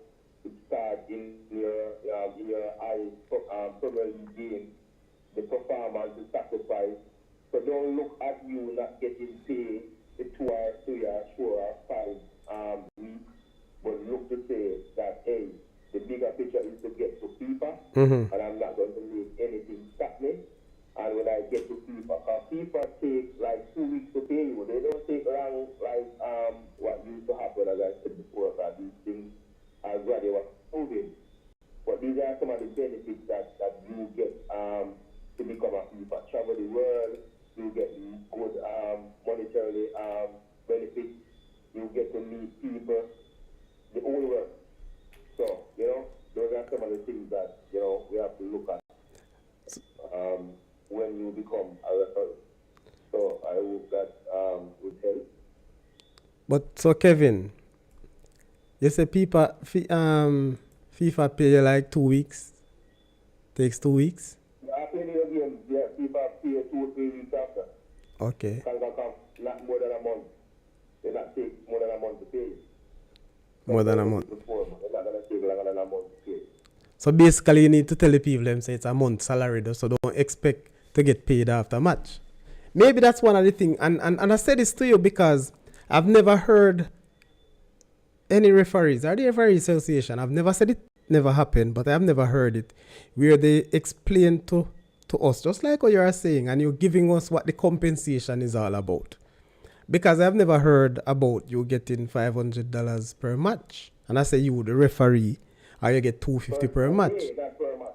Per day. Per day. They don't pay you by match, they pay you per day. Okay. Right, per day. So you see what I'm saying now? So these are things that person never heard. I never hear it before. And so because of that, who would have believed that it is very lucrative going into refereeing? Knowing that you probably would have still have your 9 to 5 in Jamaica or wherever you are. But to referee would have been your side job. Right. So this is what I'm saying now. And what are the issues? So you give us one point that should be able to motivate youngsters, those persons especially coming through GC Foster College now, to say, look, refereeing, you don't have to go into coaching. It can be. But guess what? I don't think the Referees Association today in Jamaica is very good at marketing the referee. I don't think they are good any at all in marketing refereeing. For far too long, we have been having shortage of referees. And it can't. We have probably one of the best sports institutions, or a matter of fact, the only one in the Caribbean that gives you this, what did I say, comprehension sports activity. And that is GC Foster College. And we can't come up with referees. Yeah, true. All right, Ninja Dallas Harris, the man who managed Fine Cut Barbering out of California. You're live on here. What say you? Yeah, man. Blessing. Kevin, big up yourself now. 1 and 2. Yeah, man. Big never up. want the moment ever pass with a call and show my gratitude to Mr. Morrison, Yes. Yeah, man. It's just, yes, man. It's a proud moment. I just want to bless him up, and make him know, say, yo, we appreciate him as a referee, knowing say somebody where you know from youth days and you rub shoulder with, and Yes. you know what I say? Yes. A very good moment when me there America and me there I sit down and I look something for watch and me click on the TV, It was a Caribbean game. Not knowing say, me I see somebody and me there I watch the game, and then when me look that I'm black and me I say, you know me I say it made me feel good. You know me I say? For real, that's so nice. much for that more. Yeah, man, more bless you up for that, yo. Trust me. Continue for the way you do. Anybody who help you through the ranks, man, because a lot of times, like for me, the way me grew up poor, me know the struggle, you know what I say? And when me can see one of my brother elevate out of the struggles and reach the heights there, yeah, man, a powers to the eye, man. Powers to the eye, youth. And just give back some of your knowledge or whatever it is to another youth down there in the struggle, see me. You see me? So yeah, man. Yeah, man, definitely. Yeah, man. Me just want to call for bless you up, youth. Man, I appreciate it, man. So Dallas, Yeah, man. Yes, Starly. we say blacks never ref against you in another game yet. Yes, man. Yeah, man. But hey, Not against me, no. He ref game with me, but not not against me, not against me, not Okay, against me. okay, okay. I can't remember that, you know. But blacks used to be very serious, you know. Hey, And I try, I make sure say you know, not because you know him, hey, let me tell you you know. something. Let me tell you something. Him Let me tell you something. carry out the work like how it's supposed. Him probably within ourselves sometimes we probably like I feel say boy why blacks so tough with we, you know me I say and we know him. No, for But that real. was Listen, let me tell you eh? something. Let me tell you this why I ask. And you know, I'm just Yeah. joking because trust me, right across, especially Clarendon and St. Catherine where I reside, a lot of people have some, whether to this, you know, some bad things to talk about blacks in terms of refereeing. One thing they will tell you that this man serious and strict. Not they afraid of him, you know. Like a joke, Hey, man. listen, my man, enough players, fans and coaches afraid of blacks. They don't want to touch him can. Because if they touch him can, they know say, hey, listen, no, something will come at you, you know. and I don't mean that they will ref against him, but trust me, if him go to him pocket, you know say something going to go wrong. And he gained that respect. But I'm saying that to say, persons think that, you know, just like what somebody said that blacks are always ref against adrenaline. Not so. Maybe just because we have lost the games that he ref. Unfortunately. That too. And because as me say, a lot of us growing up around and knowing blacks, we probably say, boy, we probably get a little favor. And that was never the case. No, sir. Let me give you a little drama. It's not with blacks though, but it's with Cody Campbell blacks. You know, Cody come from down our place, down at Sutton, right? And one Sunday evening, Turners are play against Woodall. Mm. And I before him in a big time referee, you know. And the man that ref the game, you know, when you come from a community, it's hard for you as a referee to give 2 penalty back to back. You know, matter if their hands are not against the home team, you know. And myself on that day, I look back Courtney and I say, you know, that man is a serious man. Yo, so I just want to tell you, say, man, when you carry out the work, you no matter who you are, True, man. you just make sure that the work, yes, man, you just make sure that the work is done the right way, you know? And that's the level of professionalism that is expected, you know. And people, Yes, man. I want to say this categorically clear. You know, I just have to make my jokes. But this man, trust me, I respect blacks to the T. Professional referee. You understand? I remember, I don't remember if it's the first time we met as official and I try to tell this man, listen, no man, me referee and me understand what I go on, you know, and well, he show me the respect, but guess what? You know, matter what you say to him, for him, this Jana, for him, this Jana, and you know, it was, we have, and when I talk about heated discussion, we never had it that we couldn't see face to face. It's not that. We will debate a lot, and the fact that he was always willing to talk to you after a game, that was one of the things about it. It doesn't matter. It doesn't matter what you say to him stand up, him listen, and him give you fame part. Much respect. What you say, man? Kev, there's a question me that ask. I think I saw me that talk to Sally about it the other day. Me I said, what you think can be done to encourage more youth for getting into the referee business, right? One of the things we me that suggest to Sally is that, you know what? I think them need to put a penalty out there, like it's a mandatory 2-year or 3-year in jail if somebody physically abuse a referee on a field, and that should have, you know, I feel like a lot of youngsters out there would have loved to go in a referee, but when them see what happened to some referees sometimes, them say, boy, no, so and when you notice now, there's a lot of police and man with gun are going at the referee business because they feel more protected. You get what I'm saying? So, yeah, man, no joke, yo. Me I say, yo, me feel like that could have been one of the things where, you know, give the referee a little more backative, you know? I wonder if blacks could have shed some light on that. I don't believe what you say. Eh? But what we have to do, in terms of put some penalties, remember that you have certain things, a police matter, you know. So if you go on one game and a man lick you, then you have all the right to go to the police station and report it. And okay, it's still okay. Yeah, man, you can do that. And that could happen a number of times where referee get licked and then, yeah, because remember Bogus, boy, I do a game when I was Park and someone beat him up. And in farm, spend some time at jail and have to take care of Oh. expense also. Yeah, man. So one thing we can say is that we don't want the youngsters to be afraid because you are protected. And with now the whole change in the football and everything, you know, spectators really hardly, you know, are referees, you know, until they have the pass. Okay. That's good. Yeah, man. Yeah. Yeah, man. That's good. Yes, Dallas. Mm. All right. Anything else, boss? Continue to do the good work, youth, you know? Respect, And man. just Respect. remember, when you remember where you come from, you remember where you are going on, man. That's how you're going on, man. You see me? Yeah, man. Just give back to some other youth and make them step up the ladder, you see me? Yeah, man. Respect. All right, my boss. All right. Let me take All a right, few Kevin, from the man. chat. Bless up yourself and continue to do the good work, Kevin. Respect Dallas, man. I will ask, man. Maximum respect with you. It will always be great. My chairman. Blessed. All right. So in the chat, Lenval Peart, the Hull versus Liverpool game, the defender played Salah onside by deliberately plays a poor ball.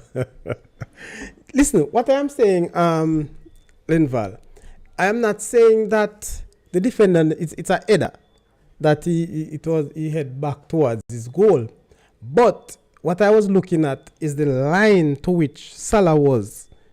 You know, I think Salah at that point when the ball was played was in an offside position, and then the defender, you know, played over, probably not noticing that Salah was behind. But that's just my take. I mean, I probably need to watch it again and see how the lines were drawn, if there were any. The fact that the referee's conclusion, I think, was after the game, that there was a particular video angle that was unavailable. So they could not give you everything as it relates to those lines. However, good. All right. So Gregory Messam, baller for life. And that goes out to the man they call Lenval Peart. Mr. Peart again.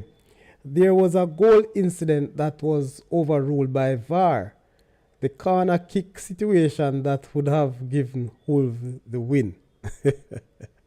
That again too. Well, Kevin, I've not watched that game.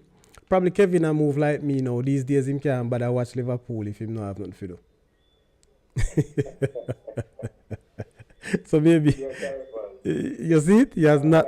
Hey, listen me, man. Trust me, I don't want to get into it like that because we're not getting too personal on the show, but it's a reality, you know. So we can talk. Yes. I wanna go back to something you said in terms of promoting the refereeing side of it for a person. Yes. And I tend to agree with you. And we have a lot of initiatives. I know Victor has some, but one of the things that we are doing now is we having persons going into these institutions, meaning we have a couple of the FIFA referees, the president of the JFF and the head of referees going into these institutions. So we're talking about the micro, the short, we're talking about the GP factor, we're talking about the Mount Pleasant Academy also. Okay. We're talking about the high school. So we have a couple of those things set up where we're going to go into these high schools and these institutions to see how we can get persons to come into referees. As you say, we are really, really short of referees in the country, and we have to get our numbers up. And those are some of the initiatives that we are going to take on in the next couple of weeks coming to see how best we can increase our numbers as we look forward to the new season especially the after. Right. So we are doing our best to improve our numbers, and we are cognizant of that situation. All right. So that's good news, and I hope that it will continue on a very consistent path, because, you know, going into an institution one time, Sir Blacks, based on the situation, won't really work. We have to keep on going and going. And especially, I would love to ask, and I have asked this question already, and I want to suggest it basically to GC Faster. If it is not yet been done, I'm not sure. But is there a course offered at GC Faster in refereeing? No, not a court, but no, not a referee specifically. I'm not aware of that. No. So I think the Referees And that's the Association. reason why, and I'm saying that's the reason why we are now going to meet with GP Pastor. And Okay. that's one of the proposals that we're going to make, and hopefully we can sign a memorandum of understanding and agree to that. But yes, I think some of the things that we have that we want to discuss with them, and that is going to be sharpened. And Sir Blacks, I want to say to you, whenever that meeting is held, make sure the findings or the results or the decision is first aired on the Saudichress show. Okay, sir. All right, sir, before you go, let me just take two others in the chat. And then after which, I will give you the opportunity to close the show. You know, you are the star of the show. And you could do whatever you want. Any big ups you want to send. Any thank you. Any recommendation for the Saudichress show. Whatever it is. If you want to big up the Saudichress show, you will close the show. So let me just take this final one in the chat. From Gregory Messam. Mr. Carla, the last... Why you feel laughing, Messam? Mr. Carla, the last time we fight, them throw we out of the hotel. It won't be easy to qualify for the improvement of all Central America and the Caribbean. Hey, Messam, you're one man of it about fighting at this place no more, because you should have got a prison based on the amount of fight you fight in a football. Big up yourself, Gregory Messam. You're a real star, me with you, a real general, for real. Hey, I remember the man have a... Hey, trust me, and the biggest stone thrower too, you don't talk about that. I tell you, Messam, you're the real general, trust me. Big left back, big baller for life, and gentlemen, trust me. So, ladies and gentlemen, we're coming to the end of the Saudichress show, and I really want to say thank you very much. And we'll ask the star boy, Blacks, and his real name is Referee Blacks, and aka Kevin Morrison, based on what we learned and how we follow this general throughout, his career. All right, Linval Peart, again, big up Blacks. Homegrown youth, of course, why not? But people, if you notice on screen, I actually, for the entire show, I actually post the flyer for the combine, the Mount Pleasant Academy and the Next Generation Football Club have a combined football scholarship and trials going on at the Mount Pleasant Academy. It should have started today, it's January 20. However, there were some issues with the overseas persons and flight. So everything is now pushed back to tomorrow. So tomorrow, we'll have those players that are invited. They have registered, and so the club have actually give them calls and emails to say when they should turn up. I can say to you, though, all the players that have been registered so far have been placed in a WhatsApp group. I don't know if there's any player on set now, but they have been placed in a WhatsApp group where they can follow these information. So it's a very good thing. The combined scholarship and trials going on at Mount Pleasant starting tomorrow through to the 28th. People, I want to say to you that hopefully, God's willing, tomorrow at 1:45, we'll bring the opening ceremony to you live on the Saudichress show. So the Saudichress show will be down there at Mount Pleasant, bringing the opening ceremony live, coming from Mount Pleasant. So you can join me at 1:45 to get real commentary coming from that. People, it is £40 for registration for one player.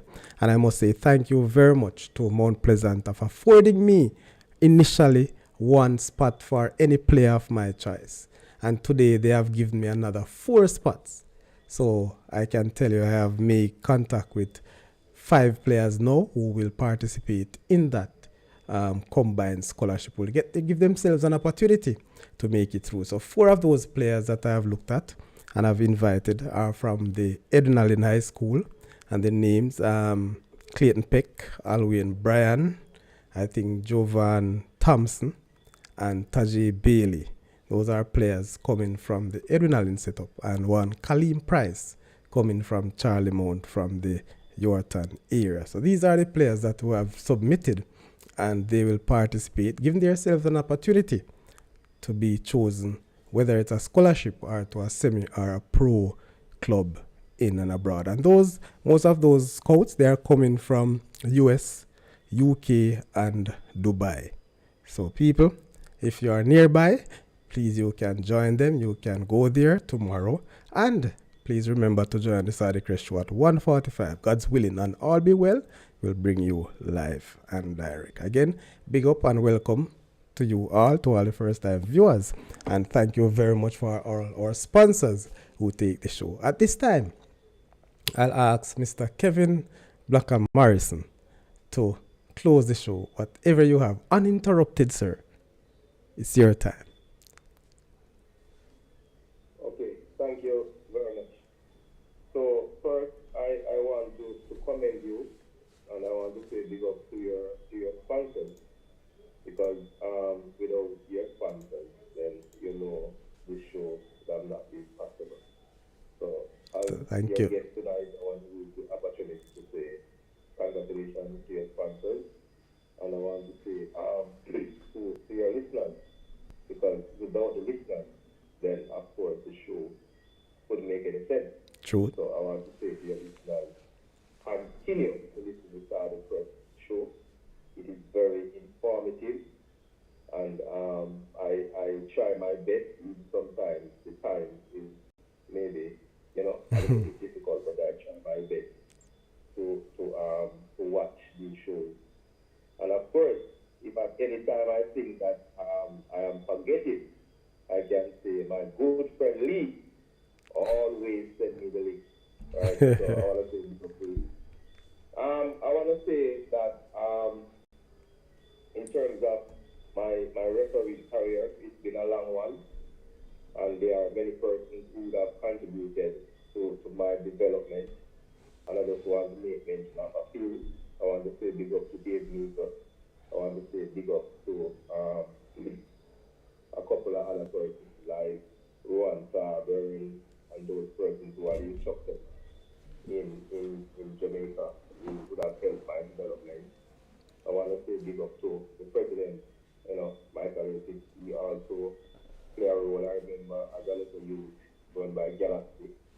I remember one day I was going to leave school. So, like if Galaxy is going to play a game in Mobile, they normally leave like 9 o'clock or 10 o'clock in the morning. Oh.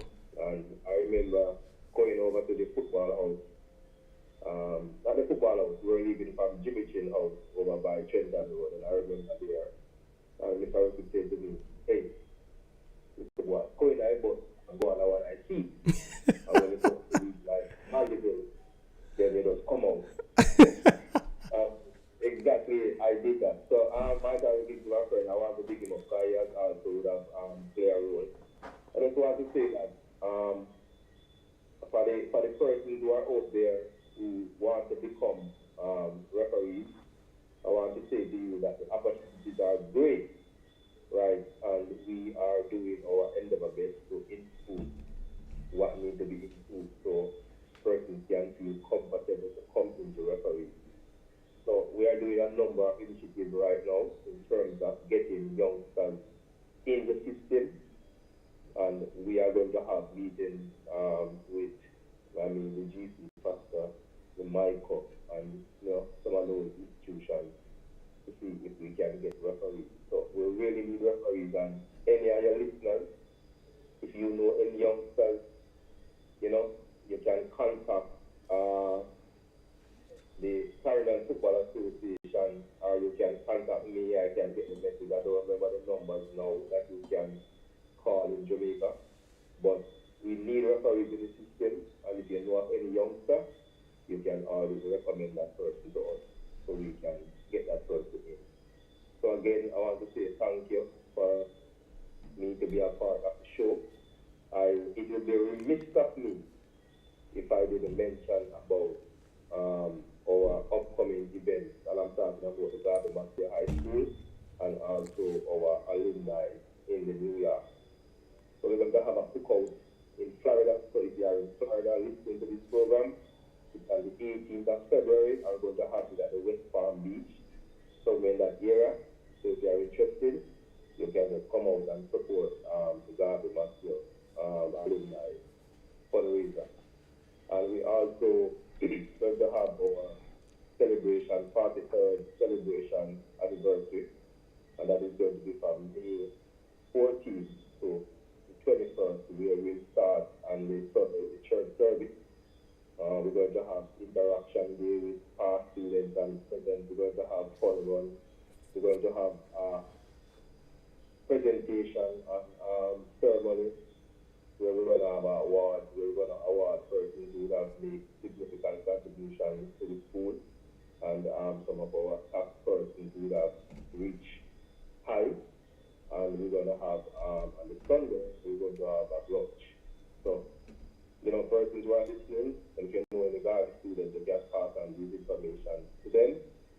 And as I said before, these events are very important events for school. So as I said again, it was opportunity. It was very good to be a part of this show, and I hope in the future you will invite me back on your show. And I really enjoy the 2 hours sitting here sharing my knowledge, sharing what I would have gone through with referees. So it is really good to share it with your listeners. And thanks for the opportunity, and hope to be a part of your show again. And I want to say to your listeners, continue to listen to the Saudichress show, because it is very, very informative. And one of the things I like about this show, he don't just concentrate on sports. We have a Wednesday where we put aside for education, which is also very important for you to know what is happening in the educational sector. So again, big up Saudichress, and continue doing a good job. Thank you, man. And thank you. Congratulations, and thanks for having me. Boy, I tell you, trust me, you have given the Saudichress show a great lift. What an advertisement. I can tell you, I couldn't have paid for that one tonight or even earlier. But thank you very much for accepting the invitation. And, with open arms, you have delivered, as you said. Trust me, no one here tonight. See, the persons are still there in the chat. They don't want to leave. And so that is the nature of the Saudichress show. When it comes to these, how people want to stay up, especially when we have these interesting guest people. But, you mentioned something about the Garvey Massio. I have something from the Garvey Massio Alliance, and I wanted to actually place and set, but I have some technical glitches earlier, and so it's unable to. So the Garvey Massio High School Alliance, they are presenting their bingo fundraiser on Sunday, March 5th at 6 p.m. people. So that's the Garvey Massio fundraiser, the Garvey Massio Alliance presenting bingo fundraiser on Sunday, March 6th at 6 p.m. They'll be having 7 exciting games. Grand prize gift, $500. Come on, people. How could you allow $500 to pass without giving yourself a chance for just $20 for a set of 4 tickets? Or 4 books, I believe, right? All right. Stand for correction. But I'll get that up. So the Zoom link will be shared with you after you purchase your ticket. So whenever you purchase a ticket, you will be given the Zoom link for that. And of course, for contact, you can contact Champy at 876-872-1522 in Jamaica. Gary, 876-399-9151. That's also in Jamaica. Jervis, 416-566-0060 out of Canada. And Thomas, coming out of New York City, 917-657-2094. And of course, the big man, Mr. Lee, 203-676-6230 from Connecticut. So people, that's the Garvey Massio Alliance with their bingo. And again, you will see much more of this advertisement on the Saudichress show. It should have been there, but just a little technical glitches earlier tonight. So you will get more. So please look out. These are always been exciting bingo. But I don't hear Daddy Black say anything because I've seen Blacks calling bingo, I don't know if it is, if he has gotten that skill from a well-known bingo caller. He has done well. So I don't know if he will be the master of that one. Well, let's see. as we go along. So, we plan and we support all schools in Jamaica, and we try to make them better in whatever we do. It's a family. It's not about who want to be the best school, but for us to help the students to be better persons themselves. Again, so people, thank you very much for joining us. We have gone 2 hours and 41 minutes. Unbelievable, but some rich information that was shared with you. History, and also we look into the future. Ladies and gentlemen, thank you very much for joining us.